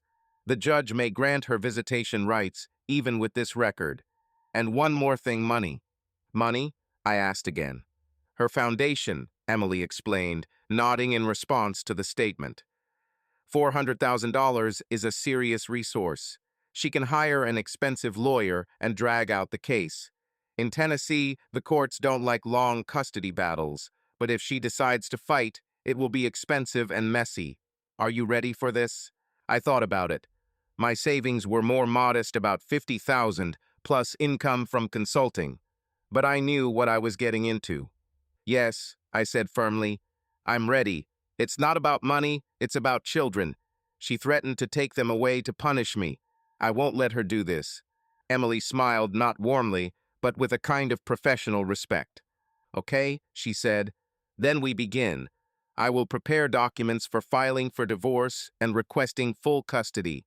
We will indicate her infidelities, absence from home, influence on children. Do you have her current address? Not yet, I said. She left yesterday, but didn't say where. Maybe to a friend's place or to a hotel. We'll find it, Emily said, making another note. We have time before giving notice. I also recommend a psychologist for children. His opinion can strengthen our position. I agree, I said. Whatever it takes to protect them. She folded her hands on the table and looked at me with a slight smile. You're in good hands, Jake. It won't be easy, but we have a chance. I'll start today. You need to sign an agreement and make an advance $1,000. The rest is as we go. I nodded, taking out my checkbook. $1,000 was a significant amount, but it was an investment in the future of Oliver and Ava. I signed the check, handed it to Emily, and she stood up with her hand outstretched. We'll do it, she said. Hold on and don't let her intimidate you. She may make threats, but we have the facts. I shook her hand, feeling my resolve strengthen. Thank you, Emily, I said. I won't back down. When I left the office, it was already starting to rain outside, fine, cold, but I barely noticed it. Her words were spinning in her head, a protracted struggle. Laura could use her money, her connections, but I knew that I had something more, the truth and children who needed me. I got into the car, started the engine, and drove home. This was the first step, and I was ready to go to the end. Laura wanted war. Let him try. I will protect my family, no matter the cost. The rain pattered on the roof as I sat in the living room, looking at the empty sofa where Laura and I had once watched movies, covered with the same blanket. Now this place seemed foreign, like everything in the house after she left. John and Kate still had the children. I asked them to leave Oliver and Ava until tomorrow so that I would have time to collect my thoughts after meeting Emily. Her words about a prolonged struggle could not leave my head, but I knew that I would not give up. Laura could throw all her money and threats at me, but I was going to hit me with facts. And the more there are, the better. Marcus's report lay on the table, open to the page about Denver. Chris Holt, bartender at the Marriott downtown. 34 years old, broad shoulders, a smile that probably made women melt. He was the first on her list, or at least the first one Marcus found. Laura spent the night with him, danced in the bar, left her purse, and then called me with that panic in her voice, which I took for the truth. But what did he know about her? What did she tell him? If I could talk to him, get his side of the story, it might give me another weapon against her. Emily said that proof of her lies would strengthen my case. Maybe Chris is the key to this. I picked up my phone and found the number for the Sky Lounge at the Marriott downtown through their website. The clock showed 7:15 p.m. local time in Denver. The bar should be open. I dialed the number, feeling my pulse quicken. After 3 rings, a male voice answered, low and slightly tired. Sky Lounge, how can I help? Hello, I said, trying to sound casual. I'm looking for Chris Holt. Is he working today? Chris, the voice asked, and I heard a rustling sound, as if he was looking back. Yes, he is here. Just a minute, I'll call him. Who's asking? Just a client, I lied. I want to thank you for the last time. Okay, wait, he said, and the line went silent. I heard the muffled noise of the bar, the clinking of glasses, laughter, snatches of conversation. A minute later, another voice answered the phone, warmer, with a slight southern accent. This is Chris, he said. Who is this? I swallowed, feeling my throat go dry. It was him. The man my wife spent the night with while I was at home putting the kids to bed. Hi, Chris, I said, keeping my voice level. My name is Jake. I was in your bar a couple of months ago. You served me. I wanted to say thank you, excellent service. He laughed, short and friendly. Glad to hear it, Jake. It's always nice when people come back. Are you from Denver or visiting? Visiting, I said, clinging to his openness. Listen, I have a question. Do you happen to remember the woman, Laura? The brunette, beautiful, was there at the beginning of April. We crossed paths at the counter, and she mentioned you. The pause on the other end of the line was short, but I caught how his tone changed. It became a little softer, almost nostalgic. Laura, he asked again. Yes, I remember. She's been here a couple of times, great girl. Single, in the process of divorce, that's what she said. We had a good chat. Do you know her? My fingers squeezed the phone so tightly that I heard the plastic creak. Lonely, in the process of divorce. She lied to him like she lied to me, but in the other direction. Yes, a little, I said, trying not to give myself away. She was talking about you. It seems you got along well. He laughed again, and there was not an iota of suspicion in that laugh. Well, yes, it happened, he said. She's cool, with a sense of humor. It's a pity that she has such a hard life, divorce, all that. But she held up well. Have you spoken to her recently? Not really, I said, feeling anger mixed with cold calculation. Listen, Chris, this may sound strange, but I have a favor to ask. Do you still have any messages from her? She promised me something, but now she won't contact me. I want to understand what's what. He paused, and I heard him move away from the counter. The noise of the bar became quieter. Messages, he asked again. Yes, I have a couple of texts from her. Nothing special, just chatter. Are you sure you need this? I don't want to get involved in other people's business. I'm sure, I said firmly. This is important. Can you forward them to me? I'll give you my email. He fell silent again, but then sighed. Okay, dude, if it helps. Give me your email, and I'll send you what I have. But if she finds out that I did it, don't say it was from me, okay? I promise, I said, dictating the address to him. Thank you, Chris. You helped me a lot. No problem, he said, and I heard him smile. Take care of yourself, Jake. And if you see Laura, say hi. Definitely, I lied and hung up. 10 minutes later, a letter arrived in the mail from an unknown address. Topic, Laura. I opened it, and there were several screenshots of their correspondence in the messenger. I began to read, feeling my blood run cold. Laura, you were right. This cocktail is fire. Thanks for keeping me company. Chris, always a pleasure, especially for such beauty. How's the divorce going? Laura, it's hard, but it will all be over soon. My husband is a complete idiot. I can't wait to be free. Chris, hang in there. You deserve better. If you're in Denver, come back. Laura, definitely. You're awesome, Chris. Good night. Then there were more messages, flirting, jokes, promises to meet again. She wrote to him in the morning after that night, thanking him for the fun, saying that she had not relaxed so much for a long time. Every word was like a blow. My husband is a complete idiot. This is about me. She sat in the room where she slept with him and wrote this while I was at home canceling her cards, thinking that I was helping. I saved the screenshots, printed them out, and put them in my evidence folder. It was more than I expected. She didn't just cheat, she built an image, lied about our lives, about our marriage. Chris thought she was a victim, a lonely woman who needed saving, and I was the villain in her story.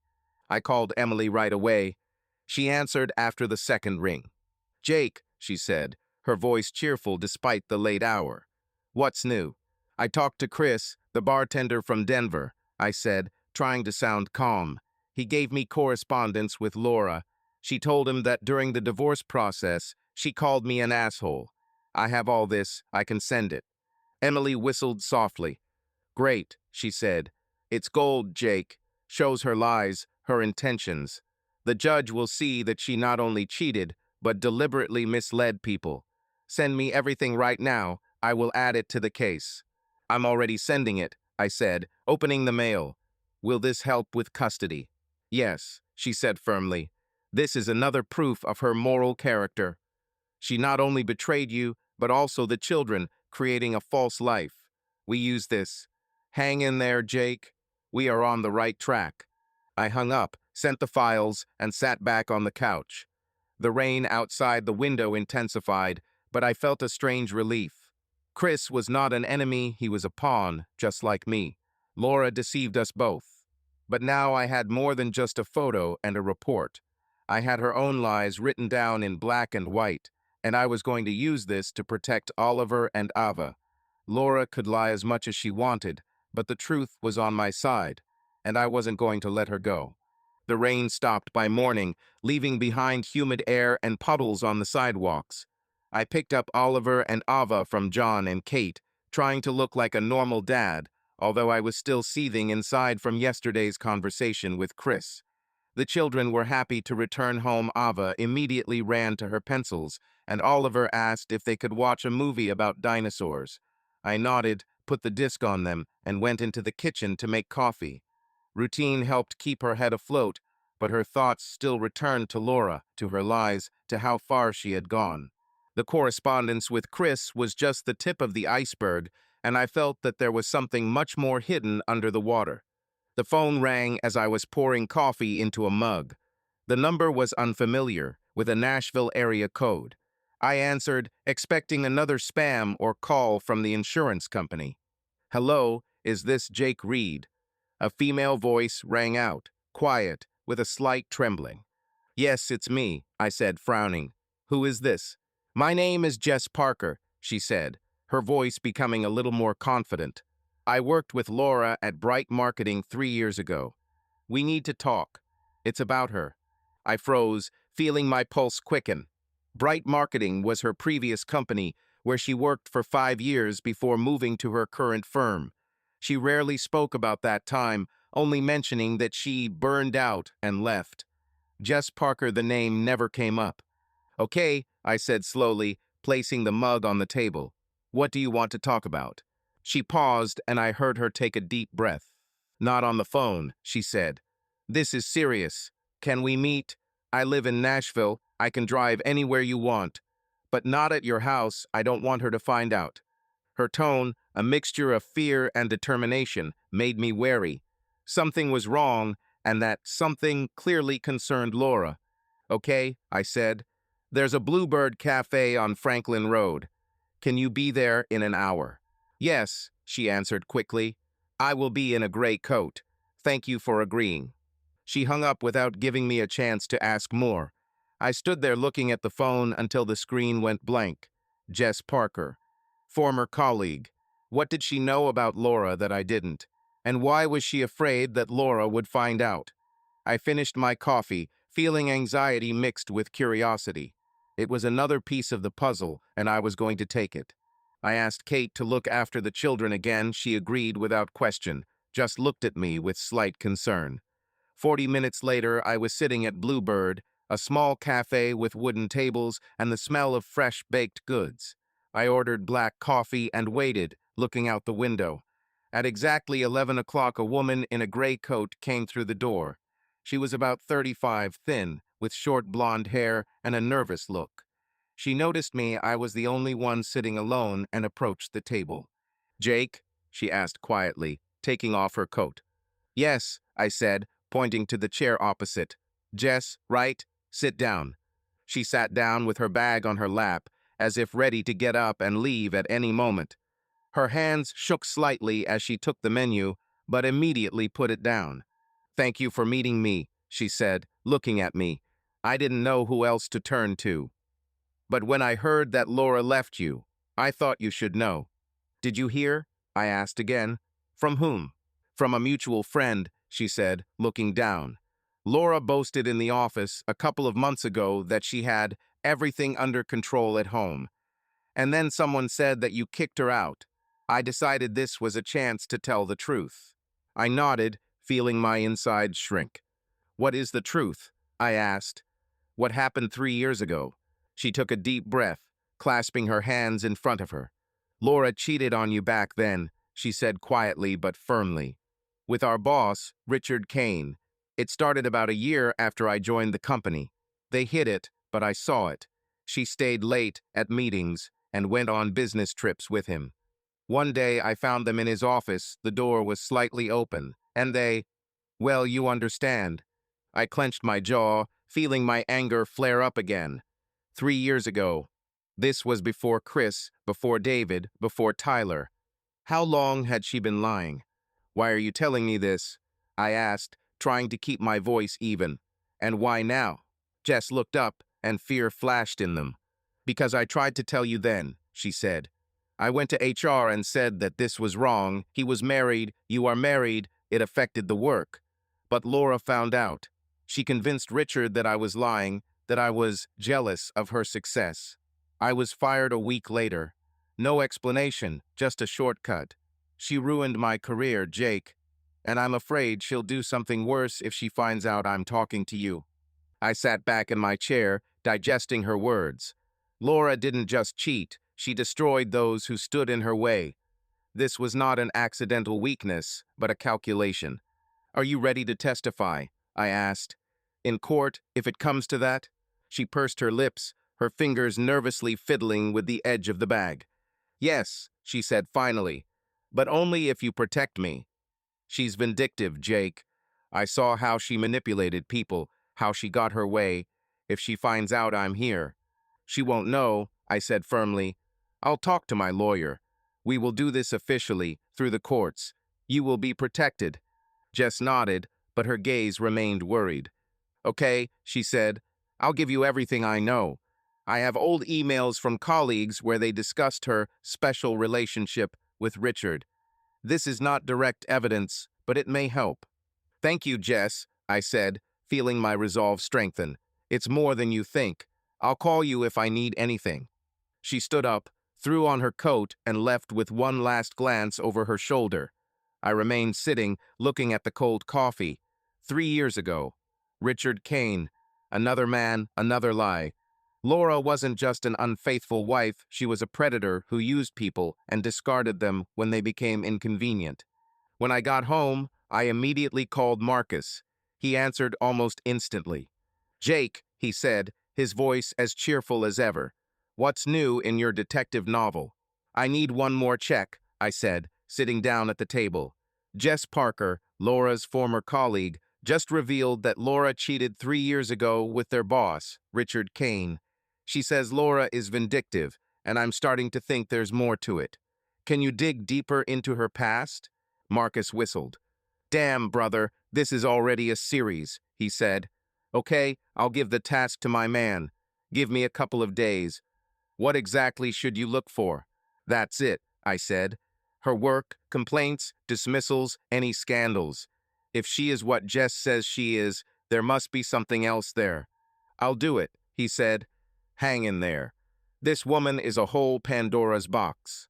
I hung up and opened my laptop to text Emily. I recounted the meeting with Jess, attached her contact and the promised emails. An hour later, she replied, This is a serious trump card, Jake. If she agrees to testify, we will show systematic behavior. I am waiting for data from Marcus. I leaned back in my chair, feeling the fatigue rolling in like a wave. But then the phone rang again. Marcus. Jake, he said, his voice tight. I just started digging, but I've already found something. At her previous job, before Bright Marketing, there was a complaint against her for harassment. Male colleague, 2015. He claimed that she stalked him after refusing a date, calls, messages, even threats. The case was hushed up. She resigned by agreement. But it's in the database. I froze, feeling the blood drain from my face. Threats? I asked again. Did she threaten him? Yes, said Marcus. Nothing specific in the documents, but he asked for protection. Jake, this woman is more than just a liar. She's dangerous. If she behaved like this before, it might be worse now. I clutched the phone, staring into space. Laura is not just an unfaithful wife or a manipulator. She was a predator who destroyed everything that got in her way. Jess was afraid of her for good reason, and I realized that I underestimated her. Not only could she take the children, she could break us all if she wanted. Thank you, Marcus, I said quietly. Dig further. I need everything. Already in business, he said and hung up. I sat looking at the table where the papers lay. Complaint for harassment. Cheating with the boss. Jess's revenge. This wasn't just the Laura I knew. This was a woman capable of anything, and I realized that my fight for my children was just beginning. She was more dangerous than I thought, but I won't back down. Oliver and Ava were worth fighting to the end. The silence in the house had become familiar, but today it seemed especially heavy, like the air before a thunderstorm. The kids were at school, and I was sitting at the kitchen table sorting out papers for Emily. She asked for a complete list of our finances, joint accounts, savings, anything that could affect the division of property and custody. I opened the banking app on my laptop to check our joint account, the one where Laura and I put money for big purchases, vacations, or rainy days. The last time I looked at it was a couple of months ago, and it was about $75,000 at the time. But when the page loaded, I froze. Balance, $25,000. $50,000 are missing. I reloaded the page, thinking it was an error, but the numbers didn't change. My heart began to pound, as if someone had hit me in the chest. I opened my transaction history, scrolling through the list.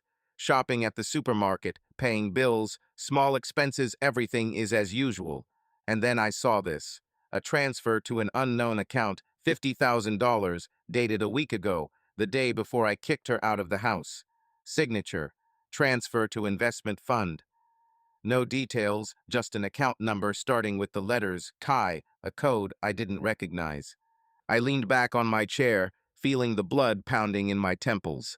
Laura took the money. I didn't just spend it, but transferred it somewhere where I couldn't get it.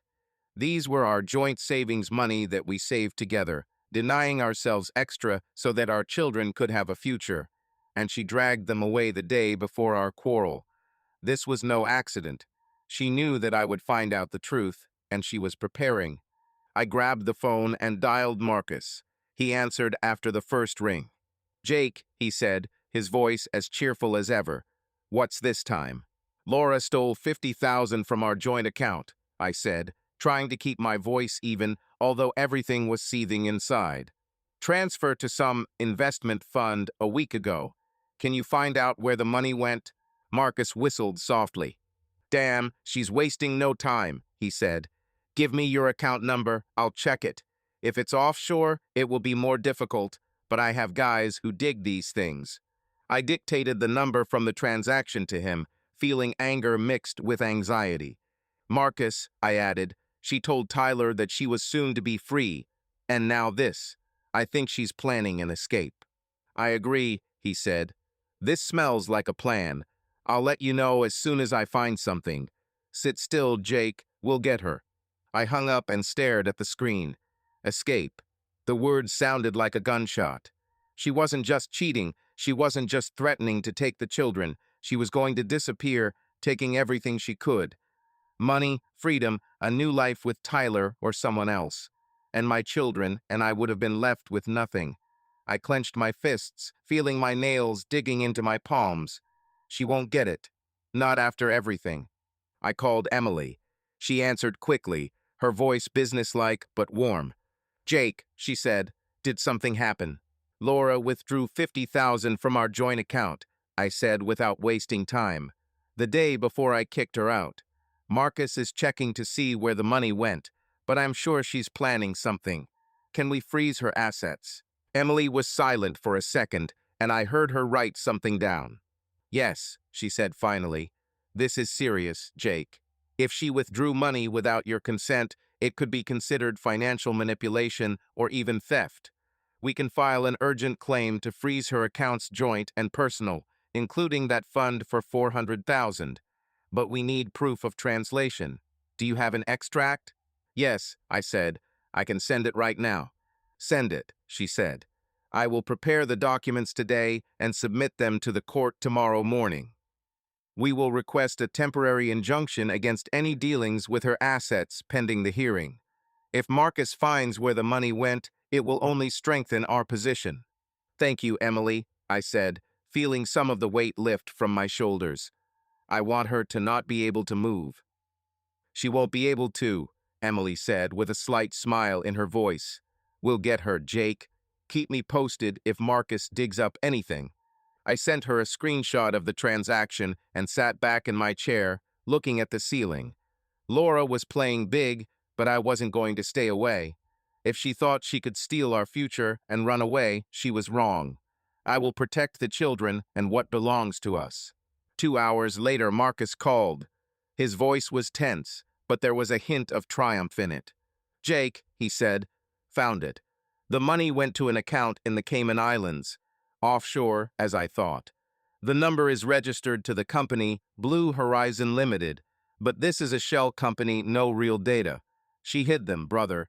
And this is not spontaneous. The account was opened 3 months ago. I clutched the phone, feeling my anger turn into cold rage. 3 months ago, I asked again. Did she plan this back then? Looks like it, Marcus said. It's not just an escape, it's preparation. She may have been saving money there for longer than we think. I'm digging further, but this is already serious. What will you do? Emily is filing a lawsuit to freeze her assets, I said. Send me everything you found. And one more thing, she's leaving for Atlanta in 3 days, according to her calendar. Can you follow her? No problem, Marcus said. I'll send my man there. If she meets Tyler or tries something, we'll know. Are you sure you want to go all the way? Absolutely, I said firmly. She won't get away with this. Then hold on, he said. I'm in touch. I hung up and sent Marcus details to Emily. She responded 10 minutes later. It's a jackpot, Jake. The offshore account is proof of intent. The lawsuit is ready. I'll file it tomorrow. We'll stop her. I closed my laptop, feeling my resolve strengthen. Laura didn't just steal money, she was preparing to escape, leaving the children and me in emptiness. But I was one step ahead. She might be hiding her secrets offshore, but I will bring them to light. And when the court freezes her assets, she'll know it's game over. I won't let her escape, neither with the money nor with the children. The days after the discovery of the offshore account dragged on in a sticky fog. I lived in a strange rhythm, mornings with the kids, school, work, calls to Marcus and Emily, and then nights when I sat alone, staring at the empty walls and replaying everything I had learned about Laura in my head. Her lies, her betrayals, her plans, it all added up to a picture that made me sick, but I couldn't look away. She was not just an unfaithful wife or a bad mother. She was a person who methodically destroyed everything around her in order to build a new life somewhere far away. And I was the last obstacle in her way. Marcus called Monday night as I was putting Ava to bed. Her voice, singing a song about unicorns, was still ringing in my ears when I took the phone and went out into the corridor. Jake, Marcus said, his voice tense but with a hint of satisfaction. She's in Atlanta. My man had been watching her since she landed. Met Tyler Gray at the Blue Haven restaurant 2 hours ago. I clutched the phone, feeling my pulse quicken. And what? I asked, trying to keep my voice quiet so as not to wake Eva. They weren't just talking, Marcus said. He handed her the bag. My boyfriend couldn't get close, but based on the weight and the way she took it, it's cash. Lots of cash. After that, they went to the hotel, the Ritz-Carlton, a room in his name. She's still there. I closed my eyes, feeling anger and fear mixing in my chest. Cash, Tyler, Atlanta. This was not just a romance, it was the final chord of her plan. She collected money, 50,000 from our account, now this. She was getting ready to disappear, to dissolve after the divorce, leaving us and the children in the dust. How much do you think? I asked, clenching my fist. It's hard to say for sure, Marcus answered. But judging by the way she held the bag, it's no less than 20-30,000. Maybe more. Tyler is a rich guy. He has resources. She clearly knows what she's doing. She wants to run away, I said, more for myself than for him. After the trial, after everything. She's not going to fight for the children, she's going to take the money and leave. I'll speed up the process, I said firmly. Emily froze her assets, but if she had cash, she could disappear at any moment. We need to squeeze her now. Can you keep an eye on her? I'm already doing it, he said. My man is on my tail in Atlanta. If she moves, I'll know. Keep me posted, Jake. Thanks, Marcus, I said and hung up. I went down to the living room, feeling my resolve harden inside me. Laura thought she was one step ahead, but I wasn't going to let her get away with it. She could dance with Tyler all she wanted, but this was her last dance. I dialed Emily. Jake, she answered after the first ring. Did something happen? Laura is in Atlanta with Tyler, I said without wasting any time. He gave her a large amount of cash. Marcus is watching her. She's planning to run away, Emily. Can we serve her with divorce papers right now? Emily was silent for a second, and I heard her write something down. Yes, she said finally. The lawsuit is ready, the assets are frozen, the divorce notice can be served at any time. Where is she now? At the Ritz-Carlton in Atlanta, I said. But she will return to Nashville tomorrow. Her flight is at 14 o'clock. I want to do this publicly at her work. Let everyone see. Emily chuckled softly, and I felt her voice become a little sharper. Publicity is a risk, Jake, she said, but I understand why you want it that way. This will humiliate her and unsettle her. We can arrange this. I'll send a courier to her office tomorrow afternoon. She works at Peak Solutions, right? Yes, I said. Franklin Road, 3rd floor. Then tomorrow at 15 o'clock, Emily said. The courier will hand her the documents right at her workplace. I'll add information from Marcus about cash. This will strengthen our request for custody and child support. Are you sure you want this? Absolutely, I said. She thinks she can run away with the money and leave us with nothing. Let him feel that the game is over. Okay, Emily said. Then tomorrow at 15 o'clock, I'll call you as soon as this happens. Hang in there, Jake. We're almost there. I hung up and sat on the sofa, looking into the darkness. Tomorrow Laura finds out that her plans are falling apart. She thought Tyler was her ticket to a new life, but I was going to end this dance once and for all. The next day, I couldn't sit still. The kids were at school, and I was walking around the house, checking my phone every 5 minutes. Marcus sent an update this morning. Laura and Tyler left the hotel at 9 o'clock. She went to the airport alone, with the same bag. Her flight landed in Nashville at 2:30 p.m., and I knew she would go straight to the office. It was her style to always work to save face. Emily confirmed that the courier was already there, waiting for her at the Peak Solutions reception. Emily called at 3:05 p.m. Jake, she said, and there was something like triumph in her voice.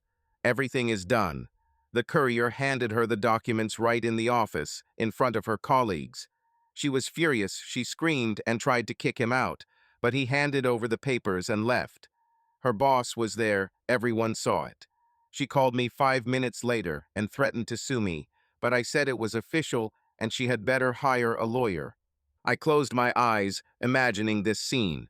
Laura, in her perfect suit, with a bag of cash under her desk, suddenly loses control in front of everyone who considered her a model employee.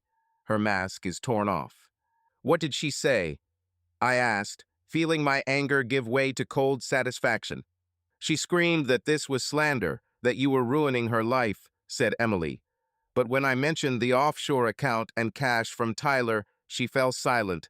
She knows that we have everything. The hearing is scheduled in 2 weeks, Jake. We're ready. Thank you, Emily, I said. This is the end. It's not the end, she corrected. The beginning. We are going for custody and alimony. She won't get away with this. I hung up and sat down, feeling the tension slowly release. Laura was furious but powerless. Her plans escape, money, new life were crumbling right before her eyes. She could scream all she wanted, but the truth was on my side. The hearing took place 2 weeks later in Nashville District Court. I sat next to Emily, looking at Laura across the room.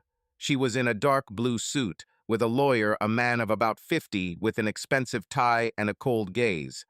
But I saw how her hands shook when she took a glass of water.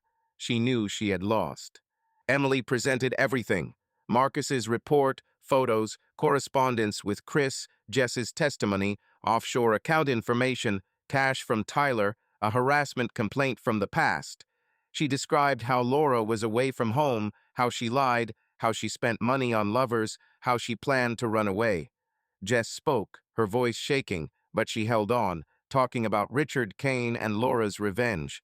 I spoke last, looking directly at the judge, a woman of about 60 with tired but attentive eyes.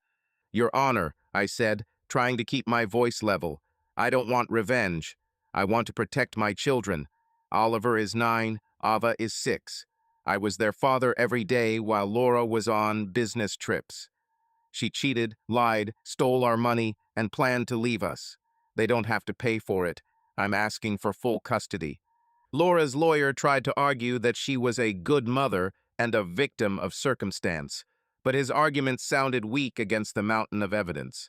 The judge listened in silence, taking notes. When everyone was silent, she looked at us over her glasses. The decision will be made in 3 days, she said dryly. The parties have been notified. These 3 days were hell.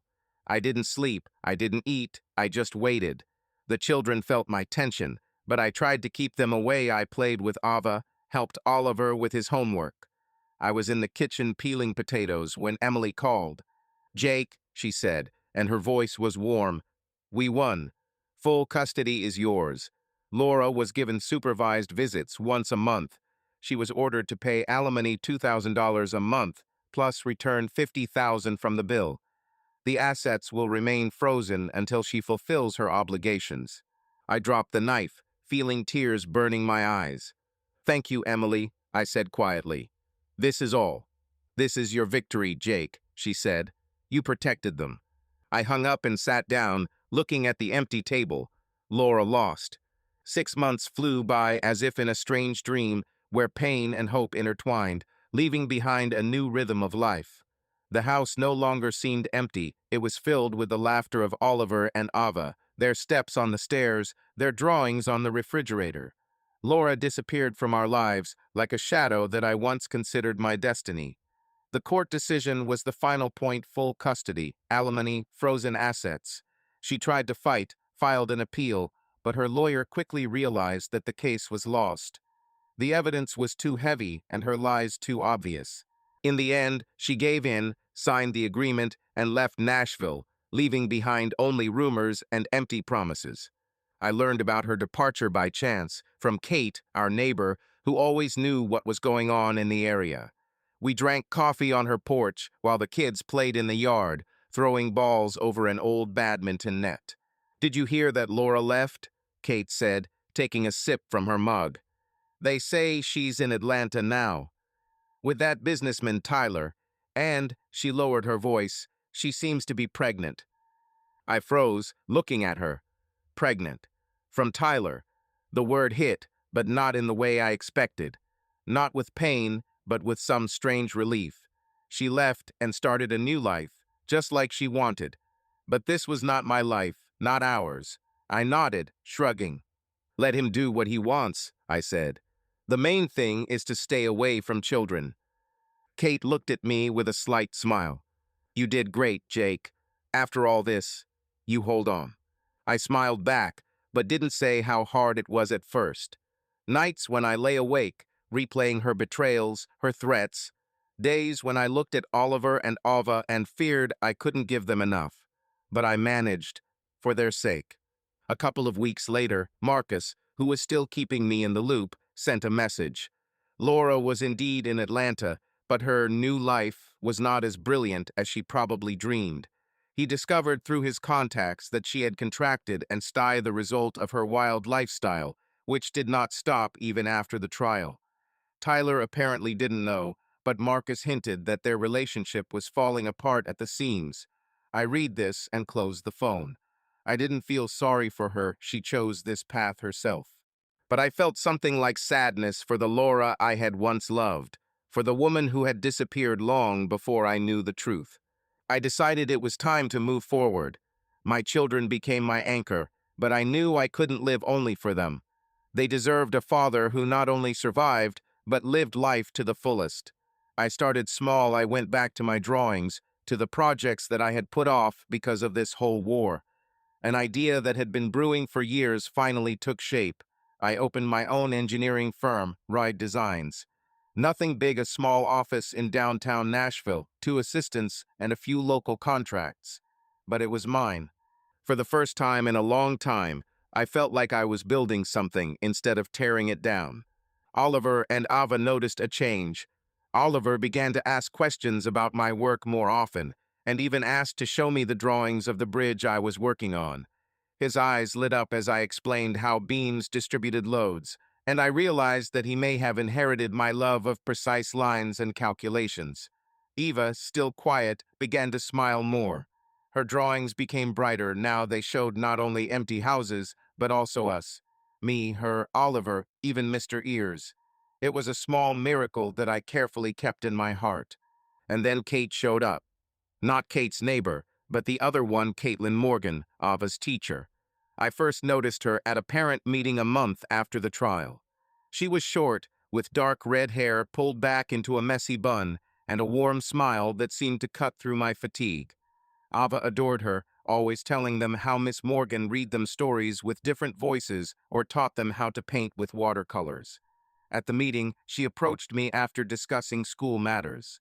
"Mr. Reed," she said, holding a folder with children's works, "Eva is very talented. Her drawings, there are so many emotions in them. You should be proud." "Thank you," I said, feeling how warm her words were. "She is special to me." "It's noticeable," Caitlin replied, her smile widening. "If you want, I can show you her latest works. She painted your house, very touching." We started talking, and I learned that she moved to Nashville 2 years ago after her divorce. Her story was similar to mine. Her husband cheated, lied, left her with a lot of debt and a broken heart. But she didn't become embittered, she didn't shut down. She talked about her work, about her children, about the books she reads in the evenings, with such ease that I found myself smiling for the first time in months. After that, we began to meet more often by chance, as I first thought. I would pick Ava up from school and Caitlin would be there to discuss her progress. Or we met at a school concert where Oliver played the flute and Eva sang in the choir. One day she invited us to a picnic that she was organizing for the class, and I agreed, not quite understanding why I wanted to go there so much. The picnic was in a park near the Cumberland River. The kids ran around throwing frisbees, and Caitlin and I sat on a blanket watching them. She brought homemade lemonade, tart and cool, and we drank it from plastic cups while chatting about small things. "You know," she said, looking at Eva, who was weaving a wreath of dandelions, "you do so much for them. Not every father could go through this and remain so strong." I shrugged, feeling her words touch something deep inside. "I'm not strong," I said. "I just can't let them down. They are all I have." "Not everything," she said quietly, looking at me.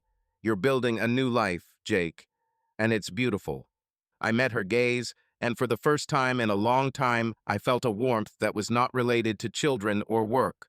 It was something new, fragile, but real. We were in no hurry, neither she nor I were ready to jump head first. But we started spending more time together.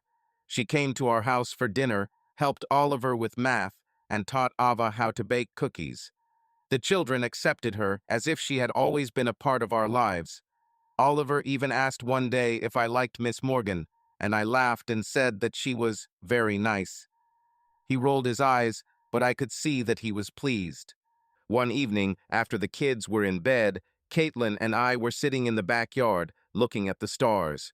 Summer was in full swing, the air smelled of mown grass, and the cicadas sang their endless song. She sat next to me, her shoulder touched mine, and I felt something inside me thaw. "I was afraid that I would never get out," I said quietly, looking at the sky. "After Laura, it seemed like everything was over. But now I see the light at the end of the tunnel." She turned to me, her eyes sparkling in the darkness. "You're already out, Jake," she said. "You built this for them for yourself. And I'm glad to be a part of it." I took her hand, feeling the warmth of her fingers, and knew I was ready to try again. Not for the sake of the past, but for the sake of the future, so that Oliver and Eva can see that love can be honest, that family can be strong. The next day I watched the children playing in the yard. Oliver threw the ball, Eva ran after him, laughing so loudly that I couldn't help but smile. Their faces lit up, and I knew they were okay. We're fine. Laura was out there somewhere in her world of lies and mistakes, but she could no longer touch us. I did everything to protect them, and now I swore to myself that I would never repeat the mistakes of the past. I won't trust blindly, I won't close my eyes to the truth. But I won't close myself off from life either. Caitlin, the kids, my company, this was a new chapter, and I was going to write it in a way that would make them proud. I stood up, walked over to the children, and picked up Ava, spinning her in the air. She squealed with delight, and Oliver threw the ball at my feet, shouting, "Dad, let's play."